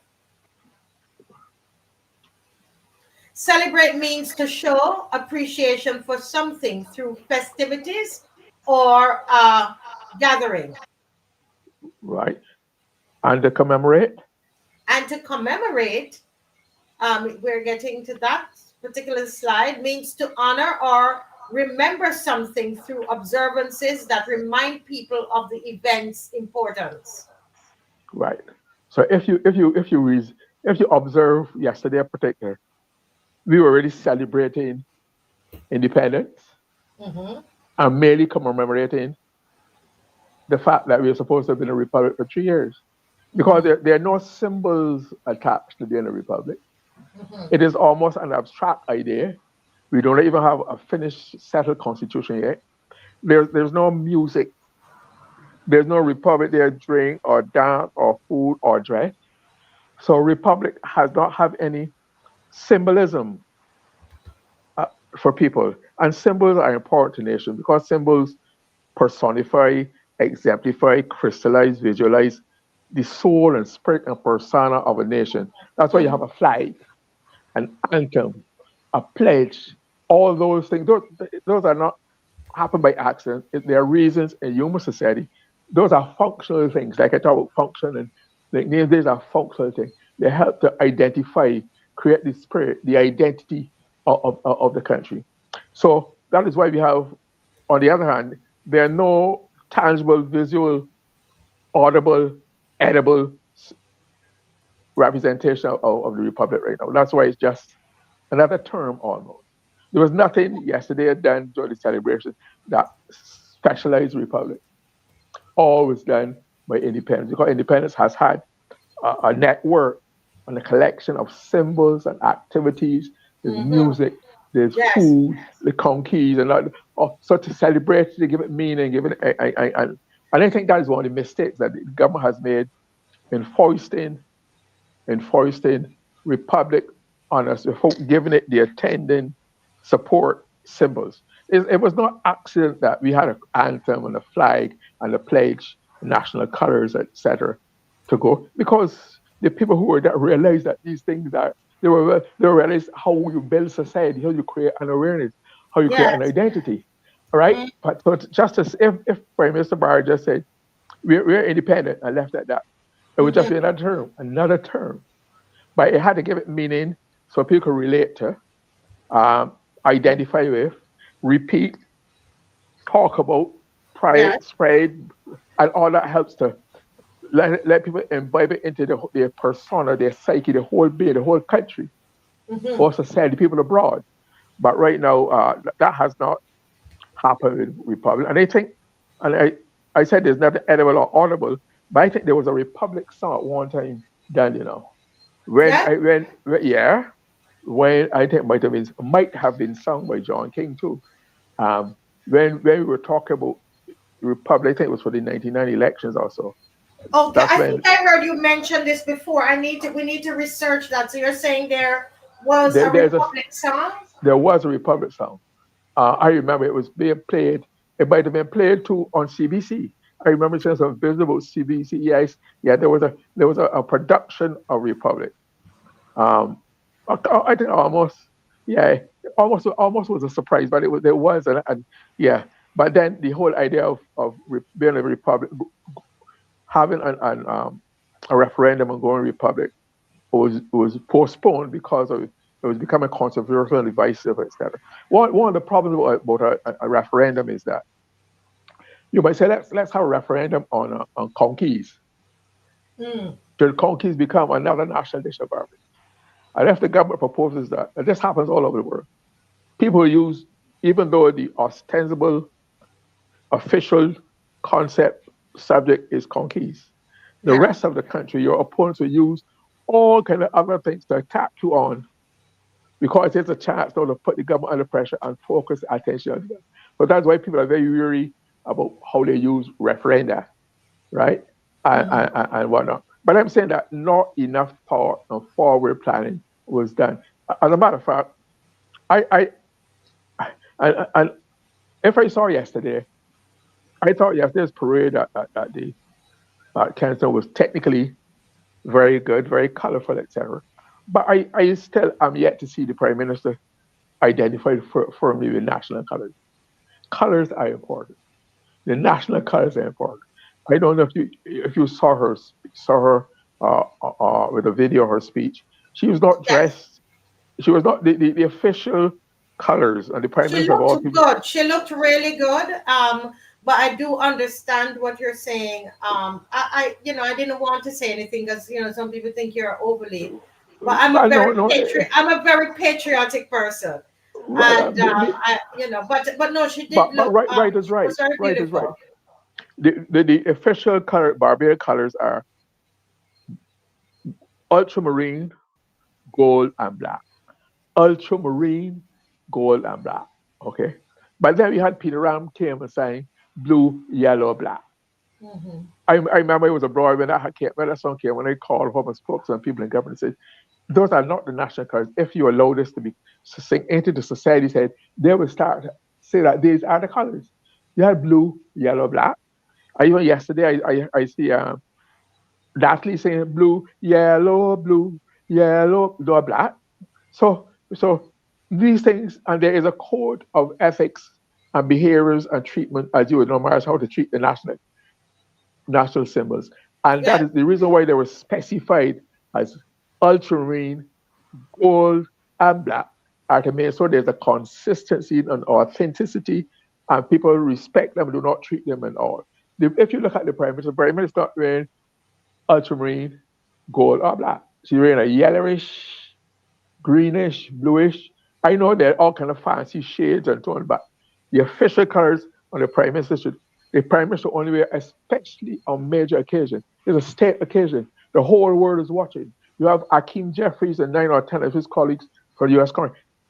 And you have the diplomatic corps reporting back to their capitals, and you are not, the Prime Minister is not wearing the national colors. Mr. The Murray, I want to say, because somebody who listening to this might say that you are being picky. And I see Miss McLean is there, and I know she's coming in soon as a female. And I will say, as I said earlier, I think she looked really pretty. But I mean, even in doing the show on Friday, it was independent show. And if you look, I made sure that my colors, I'm just a patriotic person. I just cannot change that about myself. And I feel, if you think we're being picky, you can say it, but I'm gonna be honest. I felt that yes, the prime minister looks lovely, and it's a nice. I love the yellow, and it works out there in the wind. I could see the fashion, the fashion choice, and the material. and whoever designed it is beautiful. But if it were me at such an event, oh, I would be decked out in my colors. And I I, don't think that this would fly in my country, Jamaica. The prime minister could not come out like this. I am telling you, they had that. Whoever it is had to have on the colors. That's just a thinking that we have. Marcia, I think she looks very fashionable, a very interesting design. But she's the prime minister. This is a state occasion. You can be more fashionable and true to your national colors. I think the president was closer to it. Was more of the ultramarine. Her Let's blue see was if quality anybody than has a before. picture of the president. Can we get a picture of the president as another female? Okay, at Right, this there are pictures event, of her in and today's let's see. paper. If you look at any front page paper of the nation where she's presenting awards, she is closer, or is the she's it's that is a, to me that's ultramarine, which is blue. It was not bluish or green. Those are the colors. I think you can be more fashionable and true So to yeah, the yeah, national I colors and see. symbols. Look at the defense force men in their uniform. I mean, their looks back they were a uniform is uniform because they are a national institution on a national occasion and they were in their uniform in their national colors. The other armed and armed troops also were Mhm. fair. There was not the flirting with color. It's not a fashion show. It's not a fashion statement. It is that you are representing your country. You are a head of government. If it were the president, I would say that to the president. But the president is on this occasion is very solid and true to the requirements of the ultramarine. And even if they even technical specifications where you can go on a color scheme and find and reproduce that exact one. So Yeah. there's no excuse at all. And All right, where is let me the bring Miss McLean in here because but you know what? Before I do that, let me make sure. Are you finished, sir, with what you were saying? I guess I jumped to her because of the time and we're talking about clothes, but I needed to ask you that first, Miss Murray. yes, I think basically I think that is that I can amplify on it if we go on, but I was a little disappointed that don't forget I'm one who has been critical of her of not wearing the Barbados pin or Mm. flag on international occasions abroad repeatedly. So I would say, well, I know my opinion probably doesn't matter to her, Okay, so right? let's look at the at the so she has on excuse me. Okay, Look at so the hat. this president is presidential. Honestly, this is the look. She doesn't have to wear the hat and all that, but that's a look. It's a suit. I agree with Michelle that she needed to put on a suit, but I still like the outfit that she had on. I'm not going to be dishonest. I love the fashion of it, of the prime minister's outfit, and but I think the more appropriate would be the president. I don't, I don't necessarily want to wear the hat, but I understand the entire look, and she's also, fashionable as well, in my opinion, and always. But the country, I know Michelle. There are people here who don't believe she needs to wear the national colors. I mean, when you look at even the presidents, the U.S. presidents, they put on the colors at the important times, don't they? Miss McLean, I'm drawing you in to the conversation. You're muted. Oh no! Don't tell me we're having the same problem.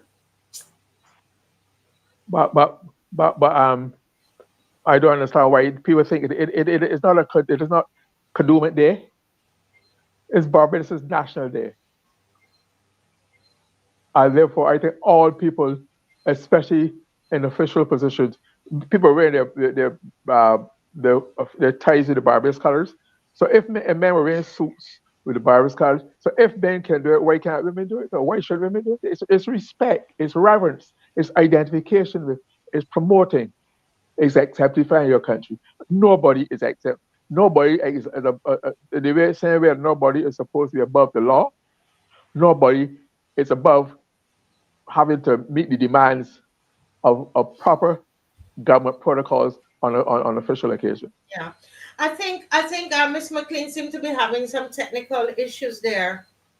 Okay. Oh, we're Okay. having the same problem, Miss McLean. Oh, not good. Can you go out? Let's try. We might have to try your phone. Go straight to your phone. Let's take her out, because we want to hear from her. Um, so let's talk. Let's make this one last point. It has been established that clothing is not just something to hide your nakedness. Clothing is essentially an extension of a person's personality and persona and what. So what you wear, how you wear it, how you look, says something about that person. And therefore, if a bride will go dress a particular way because she is a bride, the bridesmaids dress up because they're bridesmaids, the best man, etc. So your dress, especially on important official occasions, should represent your status and your role and your function. The commissioner of police, the chief of staff, yes, the brigadier level, look the part because that is his uniform, that is his official form, that's official dress. I mean, he didn't come in there in jeans and a t-shirt. I'm not hearing you. I'm not hearing you. Yeah. Just I have to laugh. Somebody. This is terrible, but people are so funny. Somebody said the way she walk up there like she was going to fight. She said you can't compare it to the president. No, oh my lord. Anyway, that was funny. But on a serious note, though, I think that people need to understand, though, the how important dress is, and because I'm But into the arts, I'm into I understand wardrobe, I'm into film, and a lot your character when you are developing a character, for stage or for film, your wardrobe is very, very important. of course, You speak with your wardrobe. All right. So precisely. it's not just because though I consider her outfit to be pretty, it's not what I'm is It's not appropriateness. appropriate. It Yes, is not appropriate for the occasion. for the If she occasion. That's was all. one That's all. if she were one of the guests, sure, but she was not. When it was High Commission in Canada for Barbados, I only ever wore. I always wore Barbados paint, and in the major case, I always wore Barbados colors. Mhm. I had about maybe 50 ties.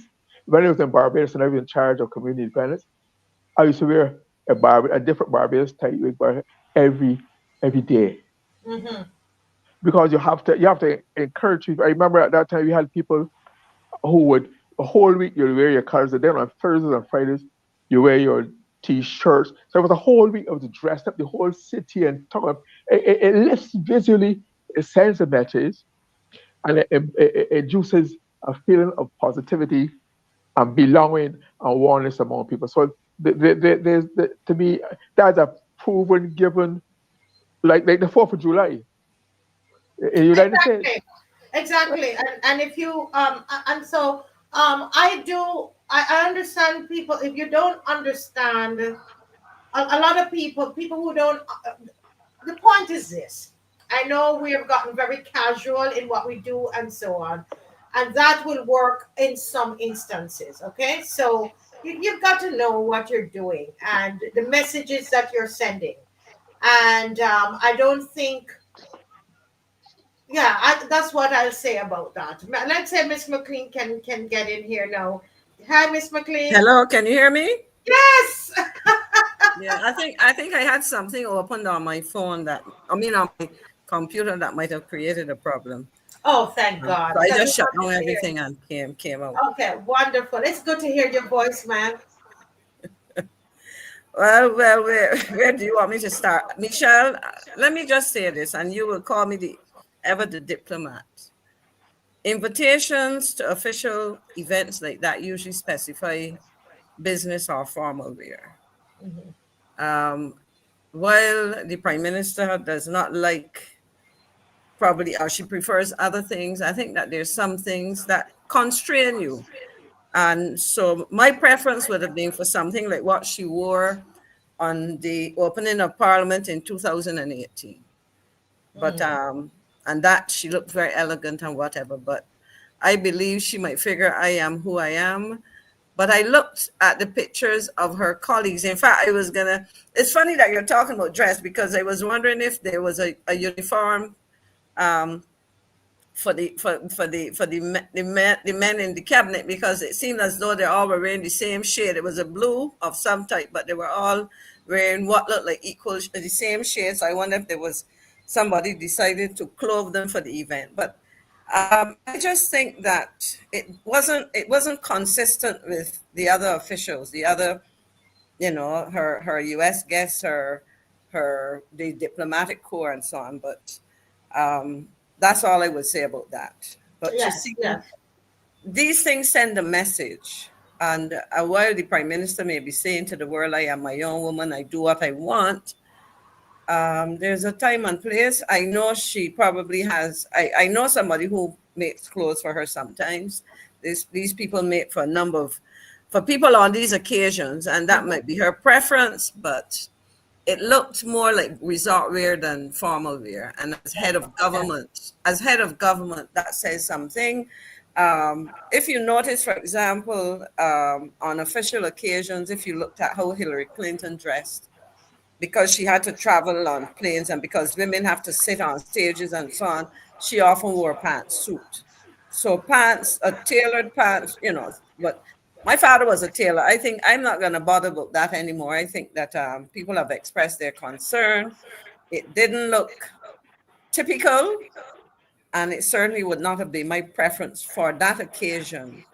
And But given her role as head of government, the head of state was dressed in the traditional kind of wear, um, you know. And in fact, it's ironic because I'll share this because I got a picture from a Barbadian in the diaspora expressing consternation, and this was in relation to the arrival of Mr. Hakeem Jeffries and the presence, or she was concerned about the dress of Mr. Abrams. I told her it looked like a shirt jack, but she was saying no, it wasn't, and she was very concerned that the image. So people look at these things. I don't know that we're picky, and it is not only. And I use that example because it's not only an issue in relation to women. I think that some of us, and maybe it's a generational thing, but there's nothing wrong with tradition.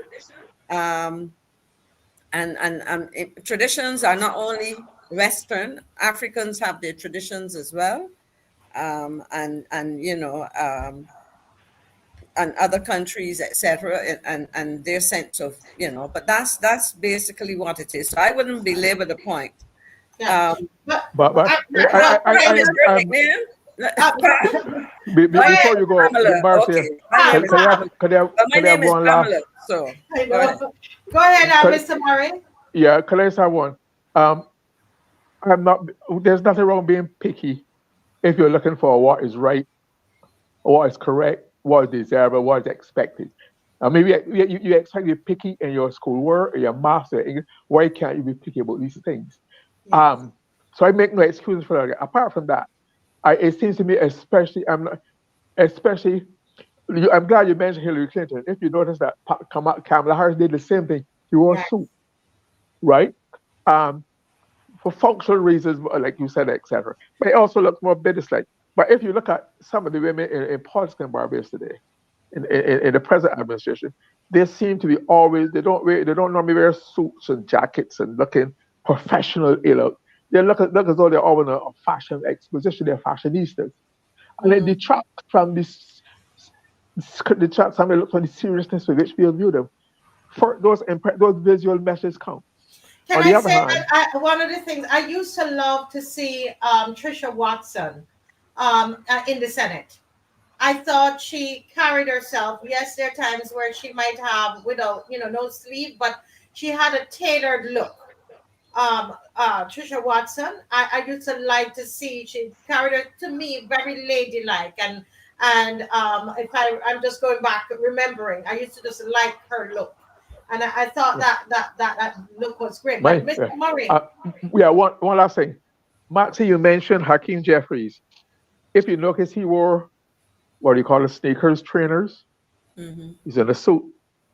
But if you look at it, he was walking in almost what some people call it might be fashionable in the United States to wear those with a suit or in Congress.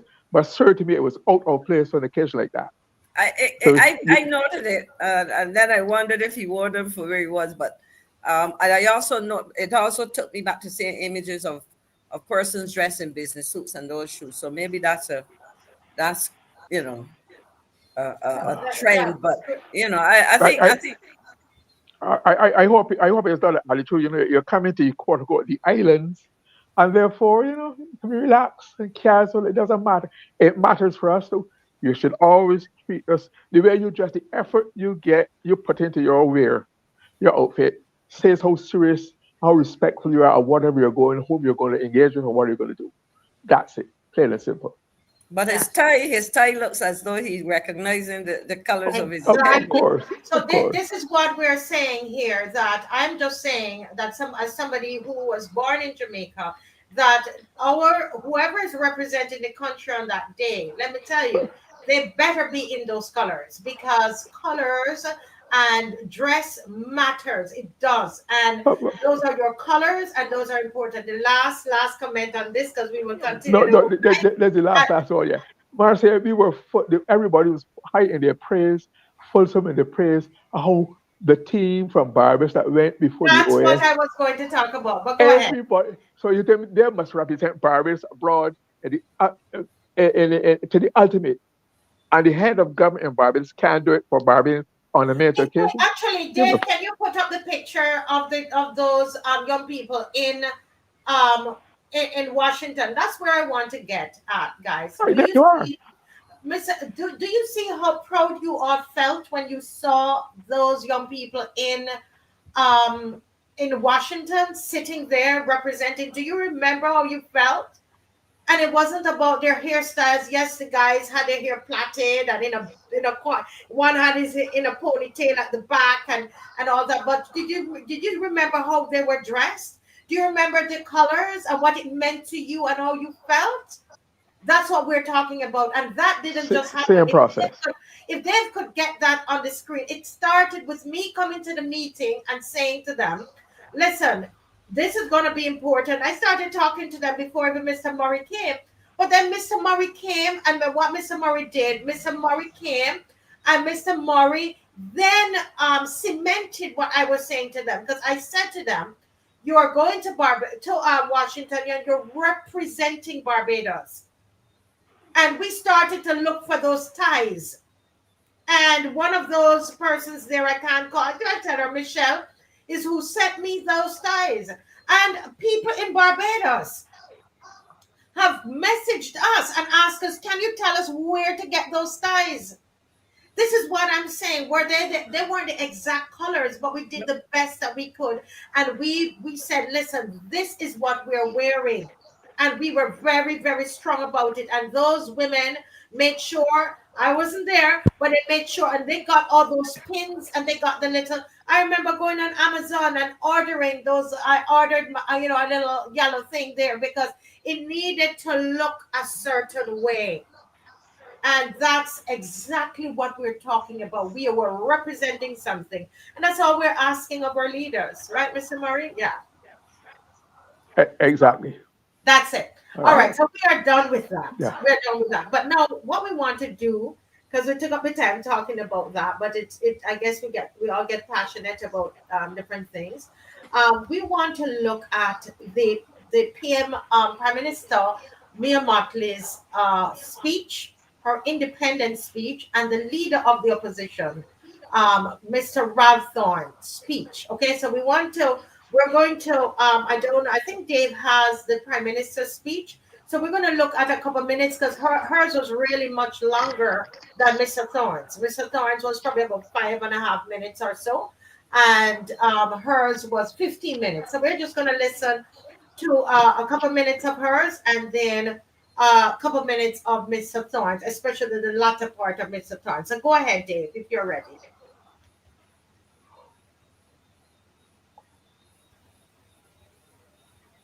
Well, we're not hearing her, are we? Or is it my fault?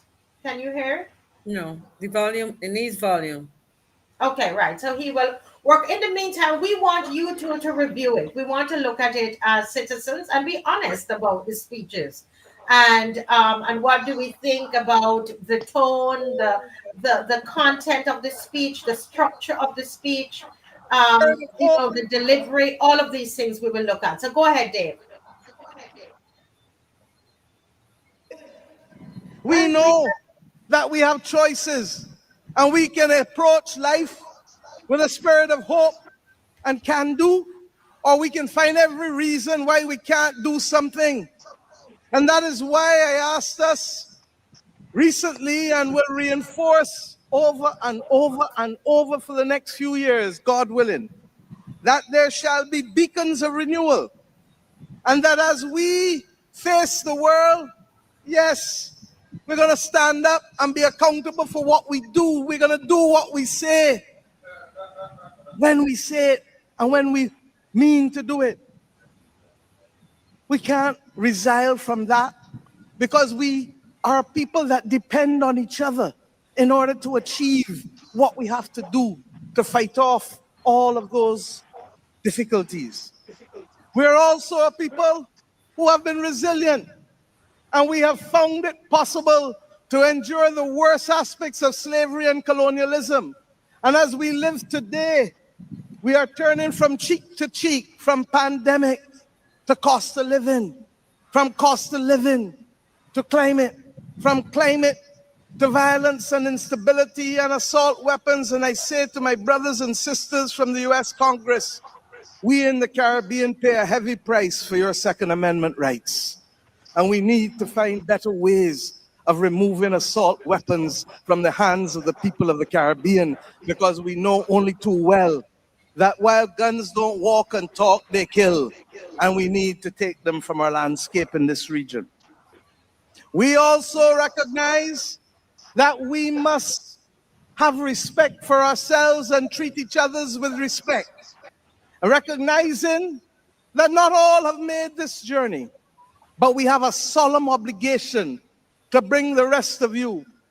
6.5 years ago, we assumed the government as the third most indebted country in the world in terms of debt to GDP per capita. Today we stand with those problems literally melting away behind us. And by next year, I fully anticipate that our debt to GDP ratio will be down to less than 100% from the high of 177% we inherited it. But we didn't just bring it down by paying off debt and seeing money. We've seen people. We've ensured that you have been able to go back to the University of the West Indies and all tertiary institutions free of charge, because without education, we have nothing. We've ensured that we've had to work hard to put buses and garbage trucks, and more are coming, because we know that those which we brought 4 and 5 years ago need continuous replenishment, and never to fall in the habit where we leave these things unattended for a decade, as happened before.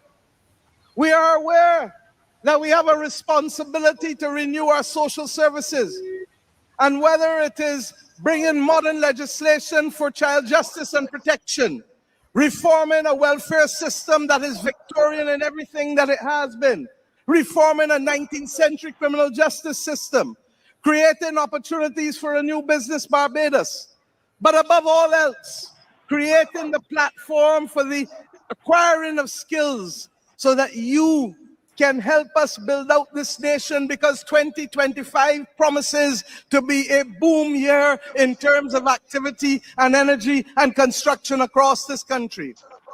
But 2025 will also represent 400 years on the 14th of May that the olive blossom landed in this nation.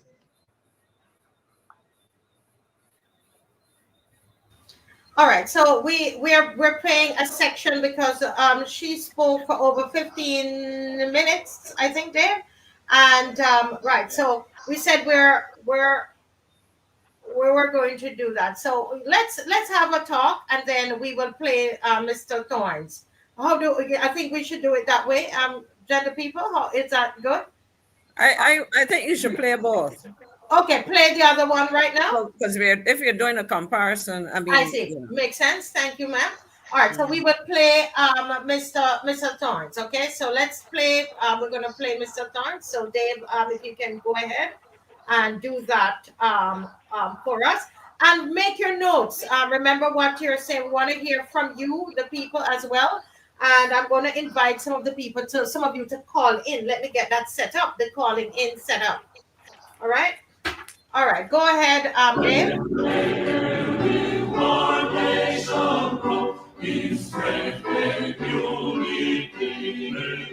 My fellow Barbadians, this year we celebrate the 58th anniversary of our political independence from Britain.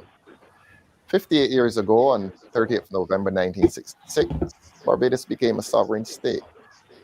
The government of that day, which was elected on November 3rd, 1966, was officially declared free to make its own decisions, enact its own policies, and conduct its own affairs without interference from other nations, entities, or bodies.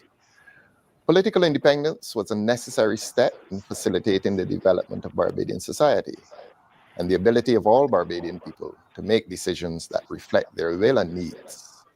Before independence, some who were able to dream and to pursue their dreams, but they represented only a minority of those who called Barbados home.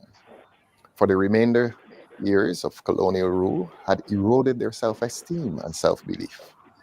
As an oppressed people, they were uncertain about their place, their humanity, and identity, because colonial policy created a polarized society. Mindful of these barriers, my party, the Democratic Labour Party, then led by Errol Walton Barrow, declared war against poverty, unemployment, and all the associated social ills. Mr. Barrow confidently believed that by gaining independence, all Barbadians would be imbued with a deep sense of national pride, social solidarity, and self-confidence. When they joined the Democratic Labour Party on this journey of self-determination, Barbadians also understood that nationhood embodied a strong psychological component. Nationhood was understood to be about the hopes and aspirations of all Barbadians, and about creating an environment in which no one was seen as second class. Pride in industry, our national motto, deliberately chosen, embodied two key aspects of our nationhood. First, it embodied belief in our ability to come together under the title of Barbadian, to protect each other's needs and interests, to work collectively and collaboratively to ensure the well-being and security of all. Second, it embodied a commitment as a Barbadian society to sustain ourselves under any circumstances, to provide for our needs without depending heavily on external assistance of any kind. Our national core values were captured in ideas of sovereignty, mutual protection, and self-sufficiency. And we are satisfied that generally successive government administrations have sought to keep Barbados on this trajectory. We can truly be proud of the strides that the country has made, the many ways in which our society has evolved, and the many lives that have been transformed because of the state's steady hand on our society's rudder. We, the Democratic Labour Party, understand quite well that sovereign independent states must navigate complex interdependencies that will sometimes require negotiation. We are aware that in our Western globalized world with deeply interconnected trade and economic systems, state sovereignty faces many challenges with real threats of global repercussions. But we firmly believe that as a sovereign nation, we must place our national independence over global interdependence. And we must prioritize the pressing realities of national citizenship over any idea of global citizenship. Writing in the Barbados Advocate in 1965, Mr. Clen Albino advised the country that independence required a much higher sense of responsibility and discipline than citizens had ever known. Many of us who have left the security of the family home to start our own families and chart our own paths can well identify with the sage advice he offered. We know that we are not to run back home when difficult times come, because as challenging as times may be, we are duty-bound to find our own solutions by making use of our own ingenuity. So our nation's anniversary of independence is indeed worthy of public acclaim. We can never fully understand, but must nevertheless respect what independence meant to our predecessors, the majority of whom were a dispossessed people. Neither will we fully understand, but again must respect what it meant to initiate a change in the character of Barbadian society in order to promote equality. Let us not forget that through independence, hundreds of thousands were made to feel that this country was theirs also. Hundreds of thousands dared to dream because they were made to feel that they did indeed belong. Through independence, this island became a nation, and with that came the opportunity for psychological peace to hundreds of thousands of citizens connected to each other through the historical hurt embedded in their shared island experience. At the same time that we commemorate the 58th anniversary of our independence, we also acknowledge the 3rd anniversary of Barbados being declared a parliamentary republic. We do this being fully aware that any republic which fails to manage its independence runs the risk of becoming a failed state. We acknowledge that independence is much more than just a date. It is a process and a project of self-emancipation. Barbadians, despite the challenges that this season in our history may portend, let us move forward with courage, with conviction, and with hope.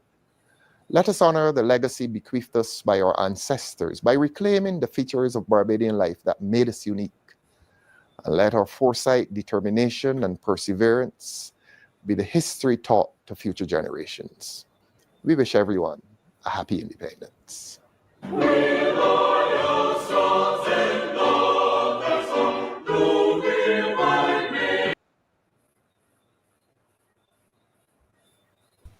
Thank you so much. Thank you, Dave.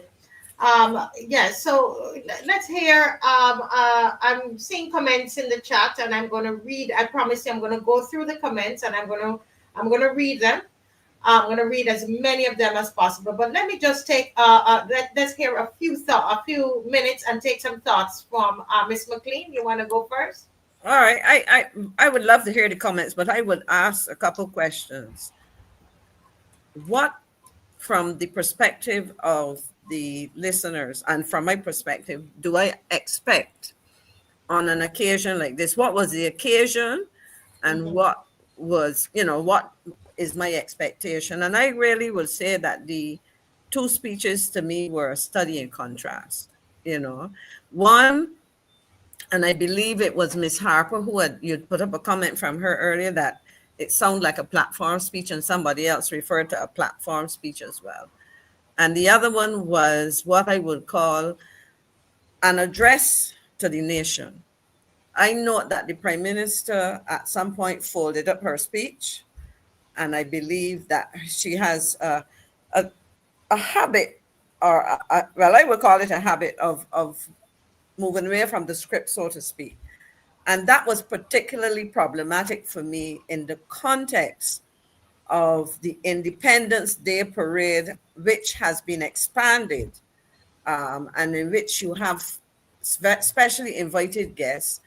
And what you did not share with those youngsters was what I would say, because you can capture some of what you want to say in terms of listing all the things, in sharing, yes, some of your accomplishments, but a vision and so on, your philosophy to take this country forward as an independent nation and as the person who brought it into republic status. So I just saw them as 2 very different speeches, which to my mind, in the case of the Prime Minister, I saw Easy D saying that she's a straight talker. I have absolutely no problem with straight talking, but as with everything, I think there's a time and place for presenting certain kinds of ideas and how you do it. But so that's my initial comment. I will illustrate what I said later on if I have to, in terms of if you do a content analysis of the 2 presentations. And it's interesting because we're going to do that. We're going to do the content analysis. I just want to say this, Marcia. Yes. And the question is, because when you mentioned that you were going to look at these, I went in search of an address, and I realized that the Prime Minister has chosen to do this. Normally, we never used to have speeches, and Glenn can correct me if I'm wrong, at this independence ceremony. And the Prime Minister has chosen to do this. And this was a short one compared to some of the others that I heard. But I find it interesting, but I will come back to that. Yes. Okay. All right. Thank you, Ms. McLean, for those initial comments. And then, so let's go to Mr. Murray. And let me just apologize because we were supposed to have the Honorable Bobby Morris here tonight, but he had some technical issues with his device, and so wasn't able to log on. So we were planning to have the three of them here. So let me hear Mr. Murray with his initial comments, and then we're going to go to the audience. Okay. I noticed Maxine commented on the Prime Minister, but she did not comment on Mr. Thorne. Are you going to do that? Are we going to do that one and then the other, or as we go along? That's okay. You can go ahead and make a general comment, and then she would, yeah. Okay. First of all, I was not disappointed in the Prime Minister. Neither was surprised. It was more of the same. I've come to expect these hop, skip, and jump, hodgepodge, hop things for the Prime Minister's speeches. There was no overall consistent, overarching theme that she stayed up front and followed and proved it by as if you're doing an essay at university or an exam. You have to have a thesis, a theme, and you have to prove it. Have to support it with evidence. That was not. So this was more of the same. As she hopped and skipped and jumped, there was some awful segues or lack there from one topic into another. And for a person who has spoken so much on the international stage, you would think that the elegance of presentation and to be able to transition from one topic into another is of primary importance. So she's repetitious as usual, a lot of usual cliches and varianism. But she, as a politician, she did have it, as she always does. She always does have some political context. Like you said, Maxine, there was a time when the Prime Minister's message was done in studio or somewhere. It was a whole different tone and approach was different. You see the same thing from if you listen. Remember, you had message from the Haiti Private Sector Association, Ms. Tanis, from Situ Sab, for the Barbados Work Union. Different. That was the tradition. But I guess in the Republic, you do your own thing. But Glenn, I did refer to Mr. Thorne, though, but go ahead. You did, Mr. Yeah, I said there was a study in contrast, and I explained. Okay, but anyway. Okay. But I thought her usual mantra. She says that repetition is the art of politics. All the policy study, it was politics is the art of the possible. You do what is practical, feasible for the good of society. The art of the possible. No possible politics, as she says, and as she exemplifies everything, she repeats is the art of the repetition. To me, that reminds you art of the propagandizing, of the brainwashing, of the conditioning, of the conviction. Right. So, but there was more at that other time. But so I think she did that, and I would say that for a speech like that, I can understand her going backwards and rehashing some of the things she said with the five beacons, etc. Stuff about development and more of the same about projects, etc. So that is that. But as Mr. Thorne, I thought was more in tradition of the traditional speeches, right? But I felt the tone all right. The language was very, very elegant and very as he presents. But I felt that he should have used the occasion. To me, if I were in the public, I would say I would want to know what is happening within the DLP. Not any detail. I would have to mention you'd have to get into some politics. A general overall say that we are ready to protect democracy, to want to assure the public that we're getting there. I felt that was lacking. I think he missed a golden opportunity to present that. There was some other aspect of the content which I will mention later on. I thought that he was very statesman, but to be a statesman, statesmanship is built on politics. You become a statesman after you graduate. You become after you've come from the politics. So I think you should have been more political in the sense of not attacking, but talk about your own party that you've taken over. I give people to say, okay, given all that has gone on since he's taken over, I would have used that occasion to assure people that, okay, we got things under control, we are moving, That would be my initial Okay. comment on that. Thank you, Mr. Murray. So let's just hear some of the comments as they were watching. God, his comment was, "Oh, please, Mia." Somebody says, well, I'm just putting it up. I read some of it. That's important to what we're saying. All right, some of the things I want to put up, but you can see. Okay. All right. So somebody said this is a platform speech. Generally, honestly, people were, if I'm to be honest, people were asking not to hear her. Okay. And I'm deliberately not putting those up, but the general comment is that they didn't want to hear. Some people said they're leaving till she was finished. Okay. All right. Mm, okay. Somebody says they don't think it is an independent speech. Um, no culture talk. Easy to Eat thought it was great. He said it's straight talking. Who can fill He those? always does. He always does. Okay, yeah, but And he's that is right. entitled to. He's That entitled is right. to. Yeah, and it's my right to say so too. Yes, it Yeah, is. I agree. Yeah. Actually, Marcia, if I could. Oh, One sorry. second, Miss Martin. Let me try and get in some of these, right? No, okay. Yeah. Okay. Somebody said there's nothing in this speech. Somebody questioning some of the content.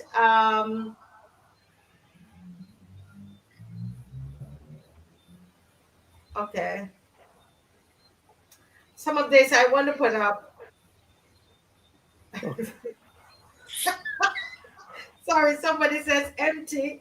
I can't put up all of it because some of it is just not right.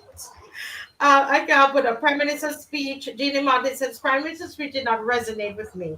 It was our usual spin, all right, as Mr. Murray thought, devoid of a real vision for the people of Barbados. Okay, thank you. Sweet talk. Somebody said nothing. Somebody said nothing. And somebody's asking, she's canvassing on Independence Day. Of course. Somebody said, I have to put up one. This was the hardest. No. Oh dear. I'm sorry. No, but Wait, Mr. McLean. Let the people.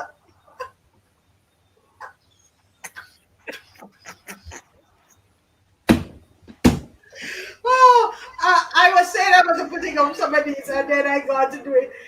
Oh, oh God. So somebody says, okay, let's try to get serious. You have to watch your body language along with listening to the words. You all should be sorry, Caswell not on here tonight because I tell you, it's stitches. All right, somebody said she got very pretty talk. Oh, Easy said sometimes the PM can talk you out of house and land. Okay, is that a compliment, Easy? Somebody said she. All right, okay. Sorry, I didn't catch that one word. Okay, somebody now to Mr. Thorne, nice man.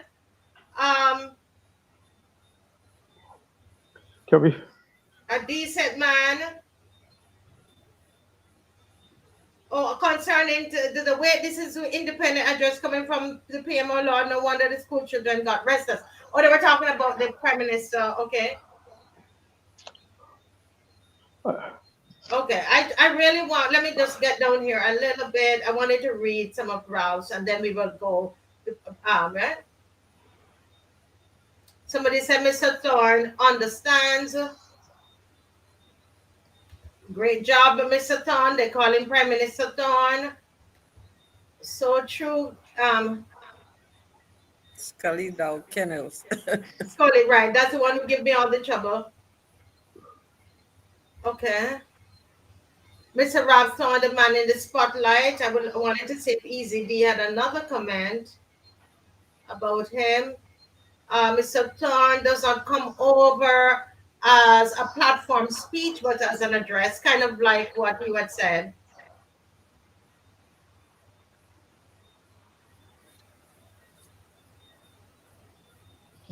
somebody said I felt more independence.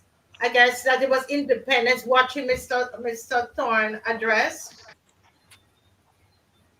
Easy D says his speech is a bit somber and sad, that it doesn't inspire. Mr. Thorne's speech doesn't inspire him. It does exactly opposite. Where is my drink? Well, why am I not It's surprised? Oh, Tell him, Lord. tell him I can drink water, mind my business. That's right, yeah. I said somebody said, listen to the tone and message of Thorne. Mere sounds that delivered a political speech. Okay, getting some constructive criticism. Mr. Thorne reminded us where we came from and what it took to get where we are today. Interesting. Mr. Thorne's speech was appropriate, given Bajan independence history then and present. He was calm and clear. Okay. Mr. Thorne, a gem. A speech that's worth our nation time. That was a history lesson. Nationalism and sovereignty must come before global ideologies. Okay. Okay. Okay. All right. So Carol said Mr. Thorne speaks like a leader who understands what he's talking about and he's sincerely talking to the people. Okay. All right. Last one, Mayor, arrogant, Ralph, calm, and professional. All right. I was just, I'm curious. I want to hear from the people. I know, I have to make him laugh at this one. Mr. Todd, don't serve Red pudding. Anyway, sometimes they're funny. So, all right. So back to you, Miss McLean. I know you have you're burning with desire. Yeah, well, no, I just wanted to, and I was reflecting on what Blaine was saying in terms of the opportunity, and I mean that is correct, and I as a political strategist himself, I think, and you could speak to what you were saying in a way that does not make it a quote unquote political speech, but an Independence Day address to the nation. I also so I think I understand that, but perhaps the thinking, because I didn't have a discussion with Mr. Thorne in writing the speech, when he was writing the speech or preparing to do it or whatever. But in recent press conferences, he did speak to things internal to the party, and as you said, it might have been useful to capture some of those in there to remind Barbadians. But I think he decided to go on what I would call a national address road and focus on what independence is, and where it should take us both domestically and internationally. One of the things that was missing, because you didn't have the time to capture the entire speech of the Prime Minister, because what I noted was her attributing the celebration to recognition of Shirley Chisholm, whose birthday was November 30th, and she would have been 100 yesterday if she were alive. So it was her anniversary of her 100th birthday. And she made reference to that. Now, I had a conversation with a Barbadian of my age, and the lady expressed some concern that while that was important, it seemed to have been an opportunity to do something, which I said today, because I actually responded to a couple calls on Brass Stats, to say that, to my mind, independence, you cannot negate the contribution of the founding fathers and the founding father in this whole exercise. So I noted that the Prime Minister did not on any occasion in her speech make reference to the Right Excellent Errol Walton Barrow, national hero, first Prime Minister of Barbados, often termed the father of independence. Mm-hmm. And I make note of that because in her speech, before she went into talking about when she came into office in 2018 and the debt, and that 177% is something that is subject to fact checking, but I don't have the time to share that information now. In doing that, she quoted Shirley Chisholm and acknowledged that I will speak to that. I don't necessarily agree, but I will speak to that. She acknowledged in her quotes references that she was citing Shirley Chisholm. She referred to Barbados not being satellites of none and friends of all and satellites of none. And everybody knows that that was part of the first speech given by the Prime Minister, the new Prime Minister of Barbados, just after independence, when he addressed the General Assembly of the United Nations. And I find it unfortunate that the Prime Minister stands before a national and international audience and does not do that. And I pair that with a whole set of other things, which makes me question in a speech like this, why are you pretending that Erobara never existed? It really, to my mind, diminishes the Prime Minister as a stateswoman, as a statesperson, because at the end of the day, I believe that any Prime Minister who follows her or who speaks about Barbados becoming a republic can refer to her decision to take it in that direction. Of course, they can also refer to the process by which we did it, which has ended up with us now not even knowing how to address, because she did not even refer to that, as far as I remember, in any significant way. So at the end of the day, I think history is history. And whether we like it is not my story, her story, or his story, is history. And we have to understand that there is, and I use the word of a caller to brass tacks today, who supported a perspective that I shared. And he said we cannot get into tribalism and tribal behavior. That is the kind of thing that people are attributing to politicians elsewhere who seek to negate some of what is a country's history, and for me that diminishes rather than enhances. So while, as Glenn says, Mr. Thorne could have added some more to his speech in terms of the politics of the day, I think he recognized that that was an occasion for him to share with Barbados as his first independence address, and this is my interpretation of it, his understanding of what independence was intended to be, where it has taken us as a nation, and where we have to go in pursuit of the maintenance of that independent spirit.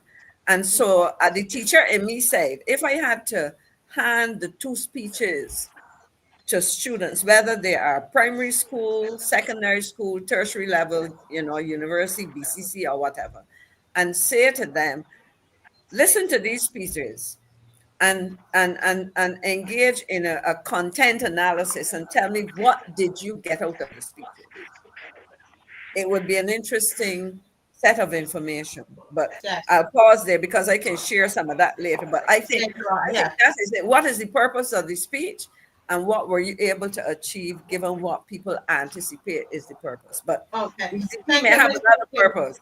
Yes, thanks, Ms. McLean. So, Mr. Murray, your comment, and then I'm going to go to the phones. People, you can give Okay. us a call 236-7000, because really we want to hear from the people of Barbados what their thoughts are. Go ahead, Mr. Murray. Marcy, in 1968, when Shirley Chisholm made that historic run in the United States, I had migrated to Canada. I was living in Canada. I watched the whole thing on television. I was very proud of a black woman who had Barbadian connections, Mm-hmm. right? But I must be frank, and she would have done well as a trailblazer. But I would have thought the Prime Minister, in mentioning Shirley Chisholm, would have mentioned the fact that in 1951, Ermy Bourne, a relative of Liz Thompson, who she just honored, right, was the first elected woman to the House of Assembly. I thought there was some parallels, connection that could have given it more real sound. Sort of to single out, and I'm not being ungracious, but I have to be frank about it. Shirley Chisholm lived in about 5 years, from 4 to 9, or from 5 to 9? 4 years. Okay. And that cannot overshadow what Shirley Chisholm did in the United States after 4 years in Barbados. Cannot overshadow what Ermy Bourne did in 1951. Apart from that, I'm wondering if there are not some hidden political maneuvers in this focusing on children. For example, it might have seemed that the Democrats were going to do very well in the election, the recent elections, and I'm waiting for part of white press. So you would therefore laying the way for some future connections and whatnot. And therefore you might want to curry favor by God. That's the way it seems to me. That's the only thing. And it reminds me. So I've never really thought that. To me, Shirley has not deserved the acclamation award that she's gotten in Barbados. I feel it's overdone. I think so. I'm sorry, I might offend the general public, but that is when I evaluate it, does not. I mean, it does not it's just not enough to name a school of 1 hour. It also reminds me. It reminds me of what's his name? Obama's President Obama's Hold the Junior. Attorney General. Hold on. I really don't think that Holder did anything for Barbados. I don't know what he's done behind the scenes, but I do not think that the part near the. I was gonna say I differ, but I like line finish. But yeah, please, I differ on both. I differ on both, and I'll explain why. By what I know, by what I've seen, heard, read, etc. There are other things that I know fill me in and convince me. But I'm saying that to name that part, Maxine, please, the name the part in St. Joseph after him, unless I know what's happened, I thought was overreaction. Okay, and how has it benefited Barbados? How? Marcy is how going will to the Shirley Children hold judgment? Okay. I'll defer to you now, Maxine. Okay, I thought Marcy was going to call. You're going to call Marcy? Oh, okay. Okay, let me. You're muted, Marcy. Okay. Now I actually commented on this today. Now for me, to make Shirley Chisholm the centerpiece of our independence celebration, in a situation where, as I said, the Prime Minister made no reference to the father of independence or even connected her to women who went into politics in the beginning. You're not the only person who raised that with me. Somebody else did as well. Now, for me, to me, one of the things you asked, what have they done for Barbados? We talk about the diaspora. I hate to. The caller is Miss McLean. Just hang on. Go ahead. Yeah, it's 9:28. Good night, caller. Thank you for calling the Marcy Week Show. Blessed good night to everyone. Yes, sir. Okay, we can hear you. Yes, go ahead. We are reviewing, and we want to stick to the topic here. The two speeches, Mr. Thorne's address to the nation at independence, and the Prime Minister's address or speech, depending on how you look at it, to the nation. What are your thoughts about the two speeches? Well, I heard the opposition leader's speech today. Unfortunately, this is the first time that I heard the Prime Minister's speech, and I to put the two of them together, I don't think we should at all, to tell the truth, because okay, let me deal with the opposition leader's speech first. I found it was historic. It was not political.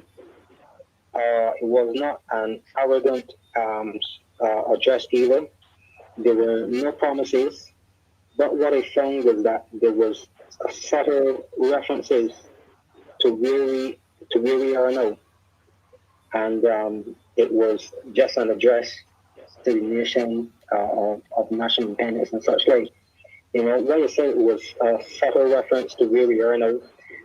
He would mention about prioritizing all realities of national citizenship, and that we should respect what it means to our predecessors. I find, honestly, when I heard the Prime Minister's speech, I saw that I actually heard it tell the truth. Honestly, I hear it when leaders like, you can't say let us work together and you're not working together with your people. So to me, you are not saying what you mean, and you are not meaning what you say, and it is very confusing, And I would rather she not address the nation the way how she addresses other the global audience, because there's a lot of untruth as far as what she's saying is concerned. So that's basically my 2 cents. Your 2 cents. Well, thank you so much. Thank you so much, caller, for your comments. Thank you so much. God bless. Yeah. Yes. Yes. Well, that caller is very clear. Any comments on the caller, Miss Marie or Miss McLean? I agree. My concern, I think the callers echoed the concern, because as I said, when I talked about a content analysis, one of the things that to me, it lacks, the Prime Minister's comments lack what I call philosophical depth, because you see, again, it is about what are you expecting, or what should you share with Barbadians on the occasion of the celebration of independence. As the Prime Minister who brought Barbados into republic status, I would have expected the Prime Minister to share something about that, because it was her choice to not separate the days, and that she would have talked about her vision for Barbados as a republic. But what you did was what you would call a traditional platform speech. On the other hand, so I call it a very transactional approach in terms of what she was saying. On the other hand, when you listen to what Mr. Thorne was saying, his whole issue, he talked about nationhood, psychological peace coming with independence. He talked about independence being part of a process of declaring war against poverty and various social ills. He then spoke of tangible achievements. He went into the issue of self-determination and what was or should be the embodiment of nationhood. He talked about sustaining ourselves as people in an independent nation under the circumstances, it was limited. And I made notes, talk about national core values.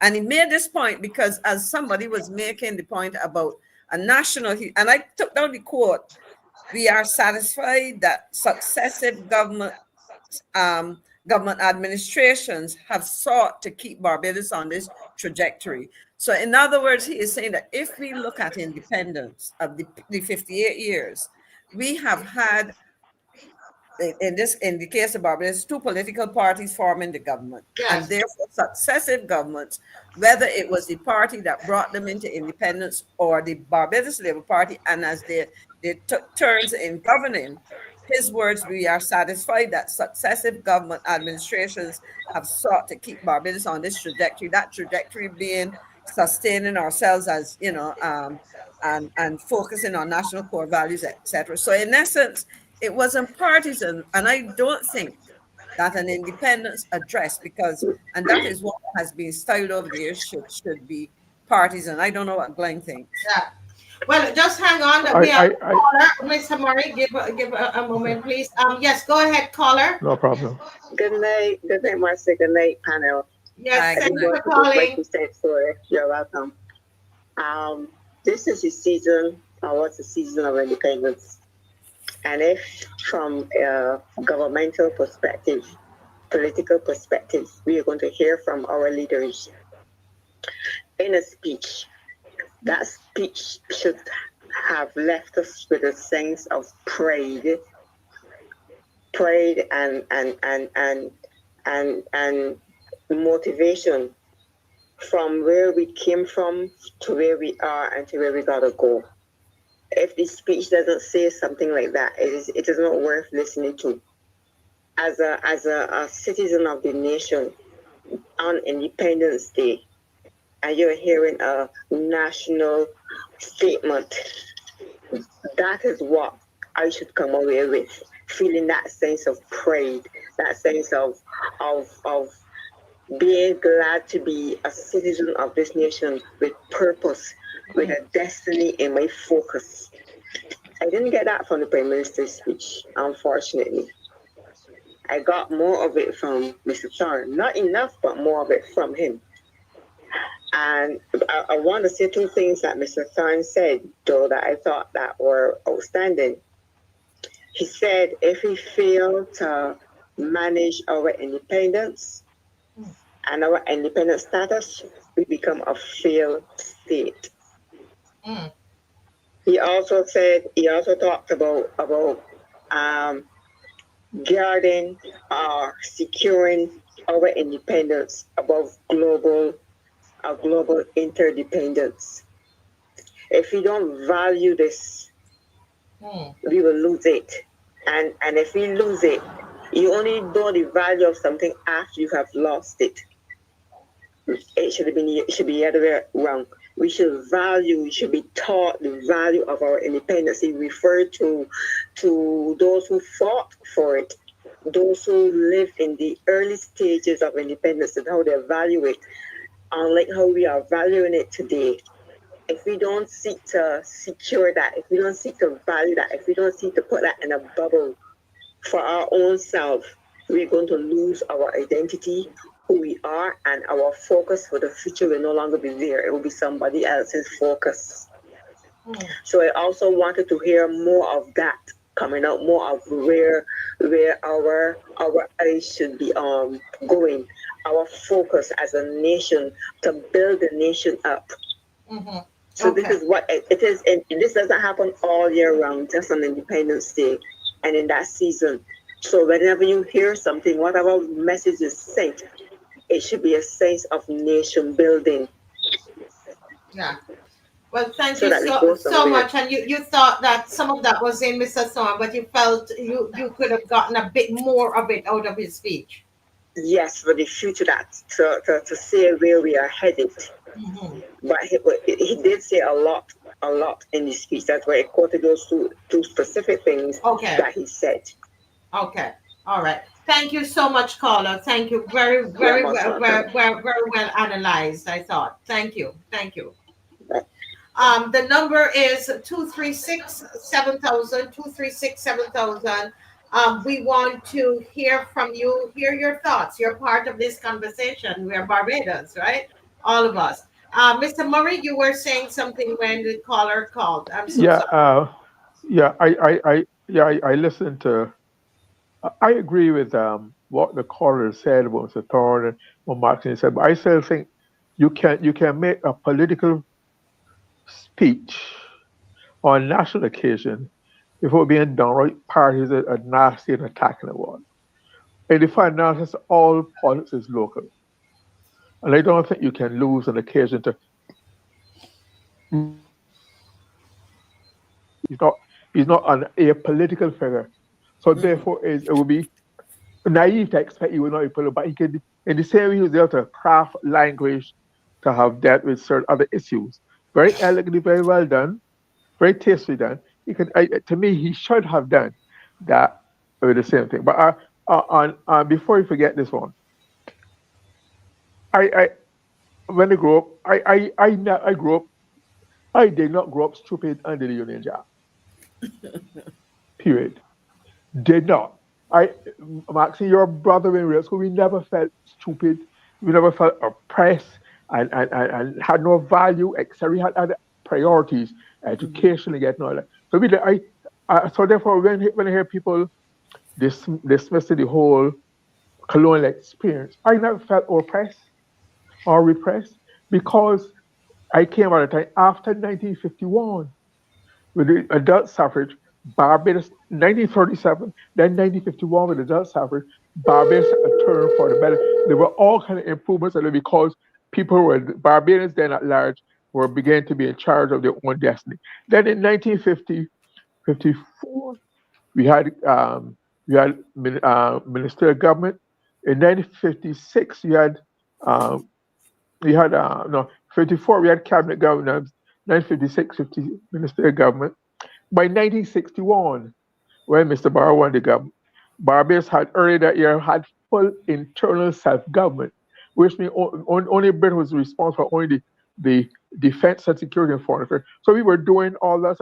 Addition to that, Barbados had never been a grant in aid territory. We were paying all over ever since then. The colonial government would assist in funding certain major projects, but our day-to-day administration. So we were doing things for us. We were resilient and purposeful and self-believing ever since 1652 when we were at war with Britain. So so I'm saying that we always had the ethos of survival and doing better has always been part of the Barbadian. So I do not let's over intellectualize enough to see that it all starts the grounds and the foundation were laid, everybody built on each other and we progress to 966 and onward. So that is just as someone who lived through all those eras, I tell you, when I hear some of the intellectual, the academic comments on it, I do not believe I live in the same place. Yeah. Thank you, Mr. Murray. Okay. We have a caller on the line, Mr. Louis Cavalos, and I have to say that Louis is part of the UPP, right, Louis? Yes, I am. Yes, and he does a lot of videos, excellent videos on the nation. Hoping to get him on the show at some point when he gets all of his technical stuff worked out. And that's Lynette's party, and so he wants it, to make a comment. Go ahead, sir. Yes, good night to everyone. Good night. I listened to Mr. Thorne, and yes, I agree with one of the callers here and said it could have been a bit more in depth, just broad based, but I value what he said, and somehow I think we have lost a little bit of not highlighting Mr. Barrow, and if he could have bring that out a bit more, and I thought it would have been a bit more impact. As far as Miss Motley is concerned, I think she's just trying to really erase all the memories of independence.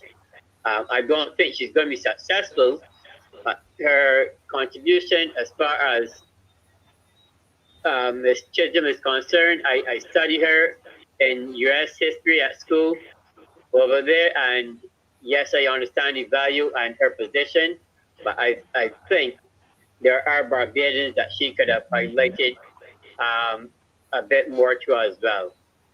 So, apart from Mr. Thorne, I think his speech was okay. I like it, but he could have, bring a bit more to it. Yes. Well, thank you, Louis. Somebody here is saying that they listen to you all the time and you speak truth. And your videos are on what platform? I have them both on Naked Departure, YouTube, and Facebook. On Facebook, so they just look for Louis Cavalos. Yes. Okay, and yes, and you will find me there. I'm having a bit of issues because I think I'm being hindered at this point in time because only with my videos, I'm having a problem. They're giving a lot of static on it now, so I believe I'm getting interfered with. Yes, but I don't want me to put up because I know how that is. I really know. I know what that is. I know what that is, and we're going to talk. I'll talk with you off the air and see how we can help you. Started out, yeah, I will be back on again. Yes, but let me ask you quickly before you go, and if you can answer in a minute. One of the things I wondered about, I know it's not traditional, but I wondered, why don't we hear an independent address from a third party leader? I'm wondering about that. I'm saying I know that it's not a typical, it's not a traditional thing, but I thought if I was running or if I had a party, even if I pick up my phone and give the address, I was going to speak to the nation at independence. Why do you think your party didn't give an independence address? No, what we have been doing that in the past. When we started in 2018. Okay. We put out independence, we put out our Christmas talk and so on, and we've been doing that. But this is time now we are now getting ourselves back together again Okay? Mm-hmm. So be preparing ourselves, but you will be hearing more of us shortly. Okay. Not that we won't do it, but we have been accustomed doing that. Yes. Fair promise. Okay. So we're still getting, because we're relatively now a new, not say a new body coming together. It's not everyone is not the same that was there in 2018 Right. and in 22. Okay, so you're putting yourself together. I just would Yes, have. we're getting ourselves together will be fully ready to address on different subjects.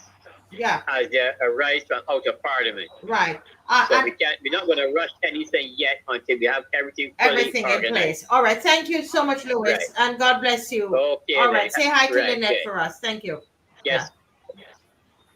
You know, that's something I said to Dave today, and I just I use my platform, and I keep saying it, to promote the third parties the last election, and so I feel like I can ask them a question, and if they vex, they vex, because I spent hours helping the third parties, and my question is, as I asked my husband in here today, where is the address? If I had a party, trust me, even if I'm under a bush, I'm making an address. You understand? And so I am asking, is this the solution? I wrote the leader of Solutions Barbados. I said, do you have an independence address? I said, I don't come on here. I'm not mincing words with people and wasting time. And I'm saying we need to put up a strong opposition. And a strong opposition, if you're a party, you be a party. If you're not a party, you're not a party. But when and then you're going to complain that people are not focused, not seeing what you're doing. And I do understand, as Mr. Kamala said, Louis Kamala, they were doing it at one point. I was encourage you, go back to it. Go back to it. But Miss McLean, any thoughts there?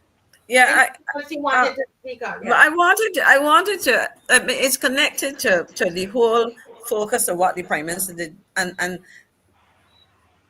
Glenn said something which triggered some questions in my mind in terms of the emphasis, because the Prime Minister at the beginning of her speech did say, and I don't think I wrote down her exact words, but she essentially said that the focus was on Shirley Chisholm.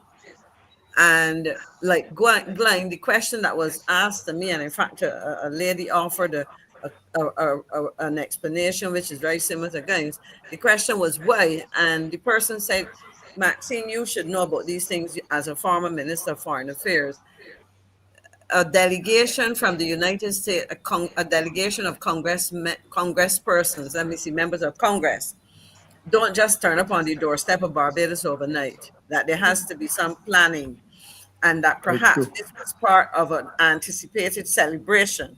And so when Glenn said that, it triggered that comment for me, that in other words, that this was part of a bigger plan, where there was an expectation of certain outcomes, and the Prime Minister had planned probably to celebrate that. But I haven't said that, and I mean, as I said, I know that the planning of those things take time and are part of probably it. So having invited them and so on, it made sense, and I welcome them to come to Barbados, because they need to understand the issues in this part of the world, and they would have had a chance to meet, I think, with the Prime Minister of Trinidad and Tobago and the President of Guyana.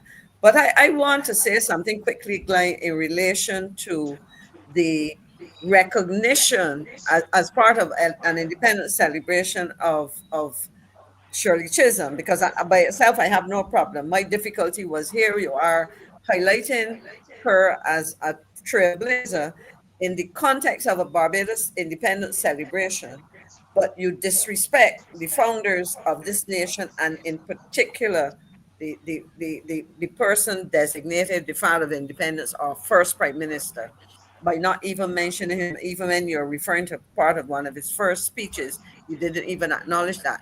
But I would say to Glenn and those who question whether we should recognize or honor or whatever, we have been talking about embracing our diaspora, and one of the things that I wrote down for another purpose, because as I said, I went on brass tacks today when I heard a criticism of, well, a question raised as to the relevance of her and Eric Holder. And I can say this, And if you go back to them, on almost every occasion that they spoke publicly of what influenced them, there's reference to Barbados. In fact, the president of the United States, former President Obama, said to me in the presence of a couple of other, I think the now Prime Minister of St. Lucia might be one, he described Eric Holder as the Minister of Tourism of Barbados. Yes. He said on every occasion he can. In other words, he's always promoting Barbados. And in fact, I remember in his address on becoming Attorney General, and I saw him, I'm looking for the word, I wrote it down. Oh, this is it.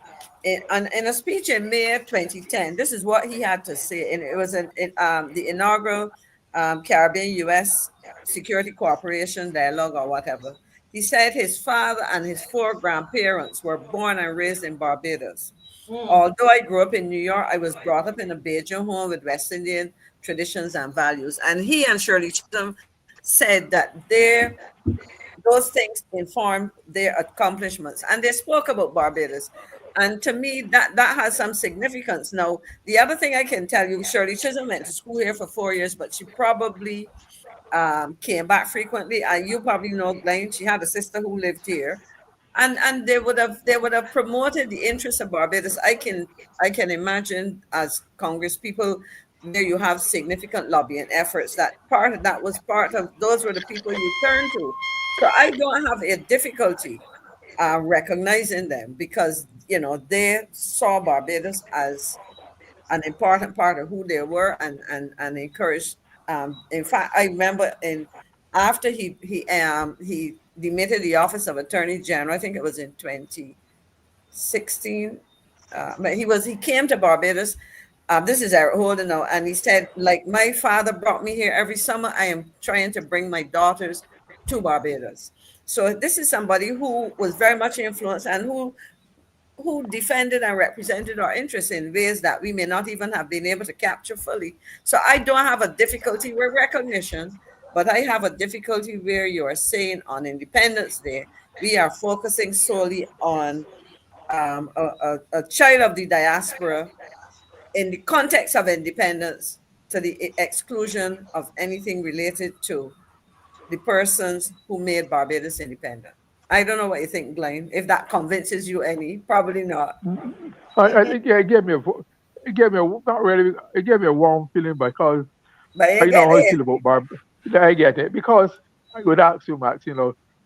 I understand the nostalgia, the good feeling for supporting Barbados. How has it translated any tangible benefits to Barbados over the years? What I would say, in what way?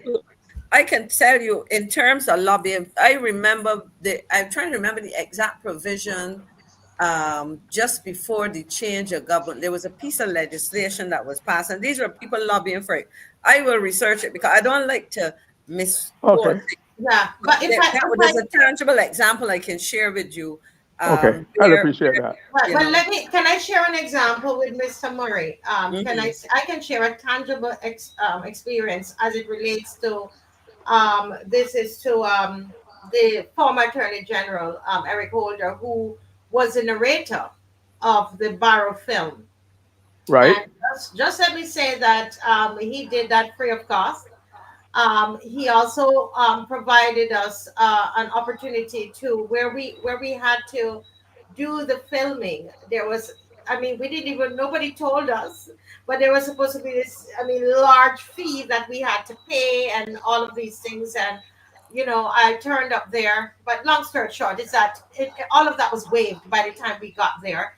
And with all the security, everything cleared and we were able to get it done. And he took the time because he felt that this was something, he said, this is what my mother would want me to do because this is so important to her, to Barbados is so important. And I heard that comment from people there that said that he was the Minister of Tourism for Barbados in the in the Obama administration.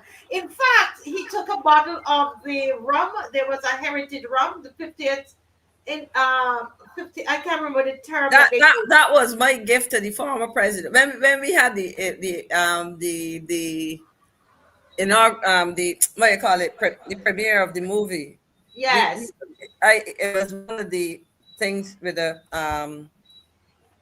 what's the place in in Nicholas Washington. Abbey. In Washington, we were in Washington. I can't Nicholas remember. Abbey. That was the one with that. What that was a gift Yes, because and he was saying to me that he's going to take it. He's going to make sure Mr. Obama gets it, and so on. And also, the last thing I say about Mr. Holder is that his name being on that film made a lot of non-Barbadians stop and watch the film, and they got to know about our founding father. So he became like a stepping stone, ambassador. right, so that they would watch the film. In fact, we now have, that's the only film that it's with a distributor, and the name Eric Holder is selling. It will cause people to buy the film and get to know our ambassador, our first prime minister and founding father. So he's made himself almost like a bridge or a stepping stone for us. So I wanted to add that. Um, Noted. Noted. somebody said that. Keep Noted. No, trying, buddy. We will keep trying. I'm impressed with some of it. I understand the use of the connections and the Okay, goodwill, there's a etc. call coming I'm not in. denying that. But there's one other question. Can I go last? There's one other question. Not more, so hold it One up. second, Mr. Murray. Let me just make Okay. sure I can get this caller because we're almost. Good night.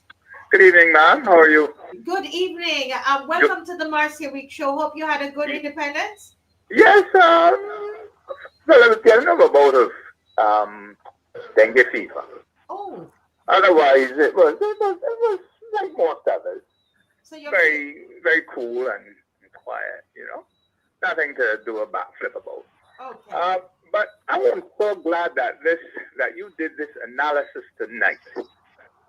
The year either during or just before Republican status, Yes. I had with me some from what I call the fifth generation.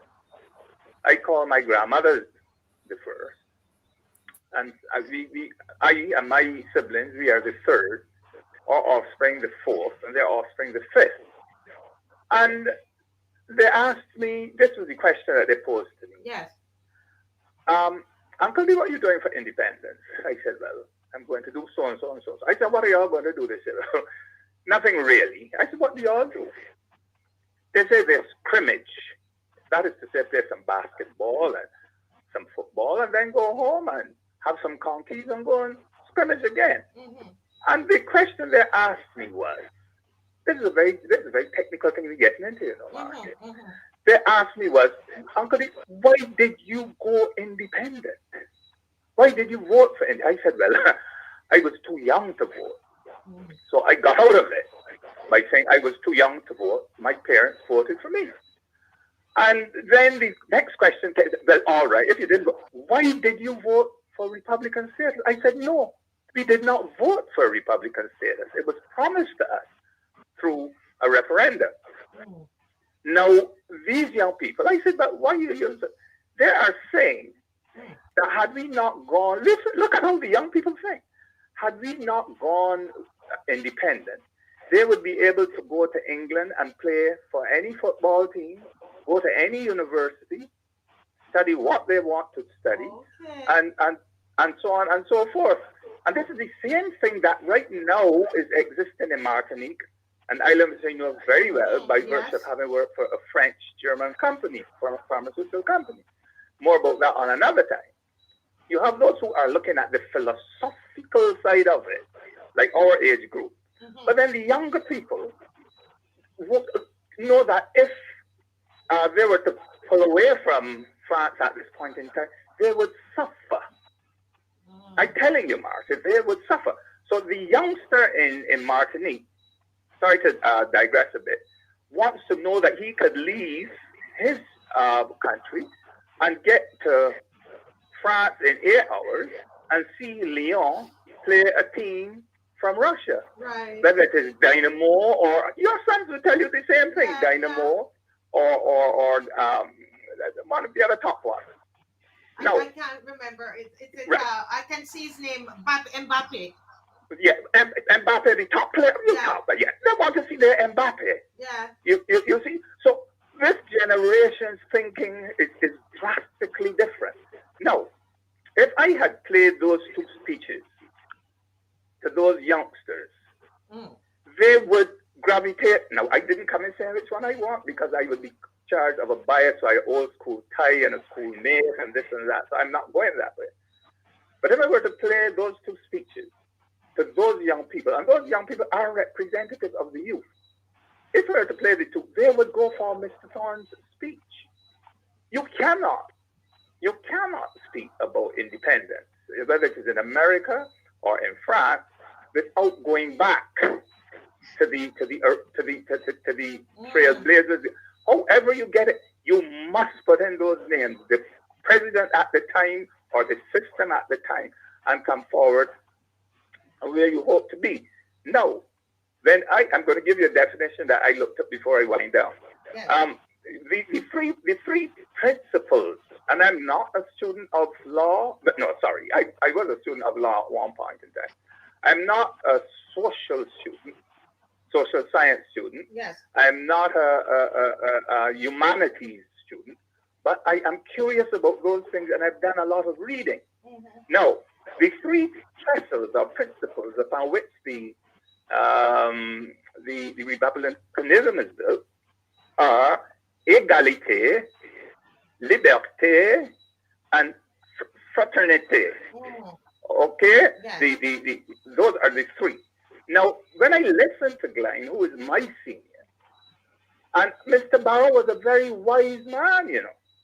He did not follow the others and use that word Republican state or anything like that because he knew, and Glenn confirmed it for you, things like the parliamentary system and the ministerial system and the cabinet system and then your defense system. Those things came gradually. And what Mr. Barrett did coincides with the definition now that I am going to give you. They say, though conceptually separate from democracy, republicanism included the key principles of rule by consent of the governed. You heard that? The consent of the governed, which was there, and sovereignty of the people, sovereignty, in effect. And this is the way it puts it in this nutshell. In effect, republicanism held that kings and aristocracies gave way, and the real rules, but rather the whole people were to be involved, right? Yes. The whole people. So it's not the kings and the aristocracies who were the rulers, but the real people. So Mr. Barrow took us away from the kings and the aristocracies, and he had the other part of it going before him. So in other words, what Mr. Barrow did was to close the circle. And as the Bible says, you cannot enter your mother's womb for the second time. It's been finished. So Ms. Motley is going to have great difficulty in convincing the people that this republicanism is something that she has brought extraordinaire, external to what has been practiced or what is being practiced. And Glenn said a true thing, and I'm going to run it here. And I like listening to Glenn as well as I do to Maxine. And let me tell you, Mark, you're the lady of the year. I don't want to swell your head. You are the lady of the year. The lady of the year? The lady of the year, the highest award. I have no problem with giving that to you. But Glenn said something that he went to school and he never felt depressed or displaced or misplaced. And the same thing with myself and my 8 other siblings. And when I asked them, they said, David, we don't know what these people are talking about. So there are some historians who've never gone to those institutions, who craft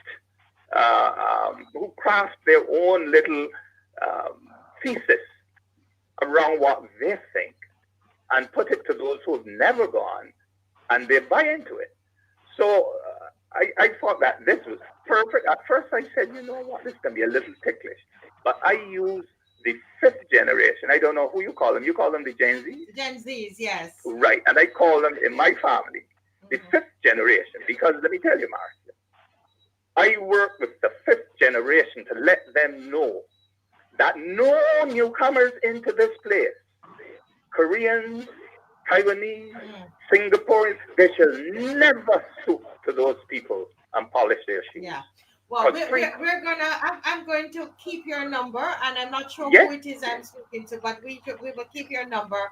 Yes, and Glenn and Marty will let you know with yes, because I want to. I thought I actually did think of trying to get some of that fifth generation or the Gen Zs to discuss this topic here tonight, but it was a bit too late. But thank you so much. Very, very. I took some notes. Very great comment. Thank you, sir. God bless you. And thanks a lot. Yes. Marcia Glenn knows him very well. Okay, I don't know who I'm talking. I'm usually I know him as well.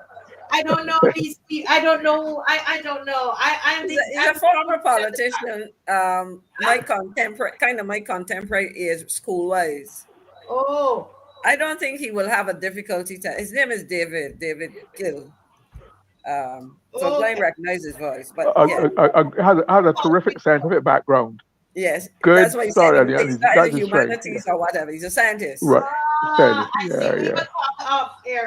He's called before. Right. But Marcia, you said we're 10:06, right? So you ready? This is gonna be your last comment. Half a minute and half a minute because I have to. Let me do a little advertising first. No, go ahead, Mr. Murray, and then I do this. No, I just want to say that I thought it was noteworthy that the Prime Minister would not mention Mr. Barr's name, a person to whom she's often referred to as Uncle Errol. Yes. So how could you forget Uncle Errol? Because she said she's a child of independence. She talked about Uncle Errol, etc., etc. But Mr. Gill made a point about republicanism. Republicanism means that you are the elimination of all the distinction, all the elitism, all the stratification, etc.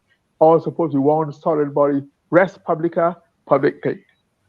I mentioned it before, Martin.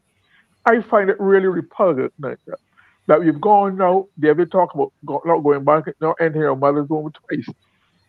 But we've now gone back to the creation of a whole casual elite honors galore. Very true. All gradation. And we are building up a community of all these various levels. We're going right back to where we were with the system, the monarchical system, and the spin-off of honors that we were supposed to be eradicated. And to me that is that we are digging our own grave. To me, we are defeating our own purpose. Yeah. We have to discuss that another time in some depth. You're correct. Definitely. Okay. Miss McLean, you want to take your half a minute now? No, I just really am happy that we are able to discuss these kind of issues. And I think that's something, Dave, if I understood what he was saying, is that probably he was wondering how we would handle this discussion if I understood part of what he said. But I think that this is the kind of conversations that we need to have. We're not talking personalities. We're talking about perspectives and how people share their thoughts as leaders, in this political leaders in this country, because these things have implications. And therefore, for me, I think as citizens, we should be free to be able to have these discussions. I don't think that anybody brought any overly partisan. I certainly didn't look at this thing in partisan terms, and Glenn neither. I think that we because of our political background, we are able to say that. We are able to sit down and analyze these things because we understand what are the expectations in terms of certain national events, and a range of things can flow from there. Yes. Thank you, Ms. McLean, and thank you all from the people. They always deliver. That's why I go to the people, because that's why we do this. It's for the Barbados is the people. Thank you all so very much. We have before us a concert here, and this is a benefit concert to help save Amaya. And this is a real situation. We've seen her picture. and a video of her. We're thankful for the Nation newspaper and CBC for bringing that to our attention. I can't remember the name of the journalist who was first to break the story of this young lady who needs a liver transplant, and at the moment they're testing the father to see if he's going to be a Compatible. match, and they are the hospital QEH is saying that they will, once he's a match, that they would foot the bill for this young lady as she goes to Colombia, I believe it is, to do the surgery. However, there are some indirect costs that they will still have, and so we are going ahead with this concert with the blessing of of her father. And the little girl is saying she wants to be at the concert. She wants to meet Red Plastic Bag. Red Plastic Bag is going to be there along with all of these wonderful singers and dancers. Sir Ruel is going to be there. He was placed second at the Pick of the Crop finals, and it's free, but we're asking for a donation because it's a benefit, right? And so when you come, I am simply asking you if you could, save up for the 15th and come with at least $50. At least $50. I know everybody can't afford that, but I'm asking for that because we are trying to do something for this young lady. All right, and we wanted to make it meaningful. I also have the dresses that you can choose to buy a pretty little dress for your granddaughter, your niece, for Christmas. And because these dresses were donated, and we're going to keep promoting it. We'll do it again on Wednesday night when I'm back on the little dresses, and you can purchase the dresses there, and the money will go to Amaya. This is called AMAYA'S dresses, and we're just being a blessing to her. So that is on the 15th, and then on the 8th. Praise Academy, the school that I run with all the children that you've been seeing, eating the conkies and making the conkies. They're going to dance for you and sing and act. I invited Miss McLean to come to it. It's our 21st year, and you can come down there to Restoration Ministries International. There's one last one, Dave. That's the one that I told you there's a giveaway. So there's some giveaway of cleaning supplies. That's the first thing that you had put up this evening, Dave. If we can put that back on the screen, there's a giveaway of cleaning supplies, and this is being done by Prophetess Dave. I don't know if you could find it, and her name is slipping me right now. I really want to say that because I promised her that I would. Okay, here it is. Thank you. The Saving the Lost at Any Cost End Times Ministries welcomes you to 2024 Friends and Family Distribution. And this is going to be December 2nd, 2 p.m. at the Old Montgomery Boys School, Caveville, St. Michael. This is a free something they're giving away, a lot of cleaning supplies for the home. You can go there and you can get some donations. All right, take a screenshot, please. Screenshot. Marcia, December the 2nd is tomorrow. Yes, it's tomorrow. I said tomorrow? No, you just said December 2nd. Oh, thank you, Mr. Murray. Thank you so much. This is tomorrow. Yes, I see what you mean. Tomorrow, 2 p.m. tomorrow, the Old Montgomery Boys School, Caveville. Take a picture. Use your phone. Take a picture. They're giving away cleaning supplies. Go get some because you want to clean your homes and so on for Christmas. And I must apologize to you again about Honorable Bobby Morris, who wasn't able to be with us on the program tonight, but he's going to try and get his technicals in place. And we did not get to discuss the 16 days of gender-based, celebrating 16 days gender-based violence. I had advertised that I was going to do it, and I did get carried away at the beginning talking about Barbados customs and history and culture, and I'm so sorry because that is so dear to my heart, and I missed the time. Okay, so I apologize, and we're going to pick that up on Wednesday. Please forgive me. All right, thank you all so very much, and this is where we say good night. I don't know if Dave has good night, everybody. Until next time. Yes, we have fire victims as well, but I have to get permission from that gentleman. I asked him to come on, and he has to tell me if I can say what I'm supposed to say Pedro. I want to say it, but he has to give me permission to say it. And when he gives me, I spoke with him today, the gentleman, we prayed together, but I can't talk out his business unless he tells me that it's okay. All right? Mm-hmm. Go ahead, Dave. Well, this one is a special tribute to the man called Mr. Harold Walton Barrows. He was a Caribbean man, him a conscious man, talking about the man called Harold Walton. Hey, Bajan people, are you gather wrong? Kids I go pay in respect and sound to one the greatest man ever walk on this land. Founder of this year little nation, he is the one who give you liberation, he is the one, Lord. Fight for integration, who is the one. I'll give you free education, he is the one. Poor man, champion. In 1951, he first become prominent when he win a seat in the House of Guys, Parliament. have a good night. He win the government. Good night. Thank you all so very much. 5 years Having later, you on this tonight. argument, he Bye-bye. met on this island.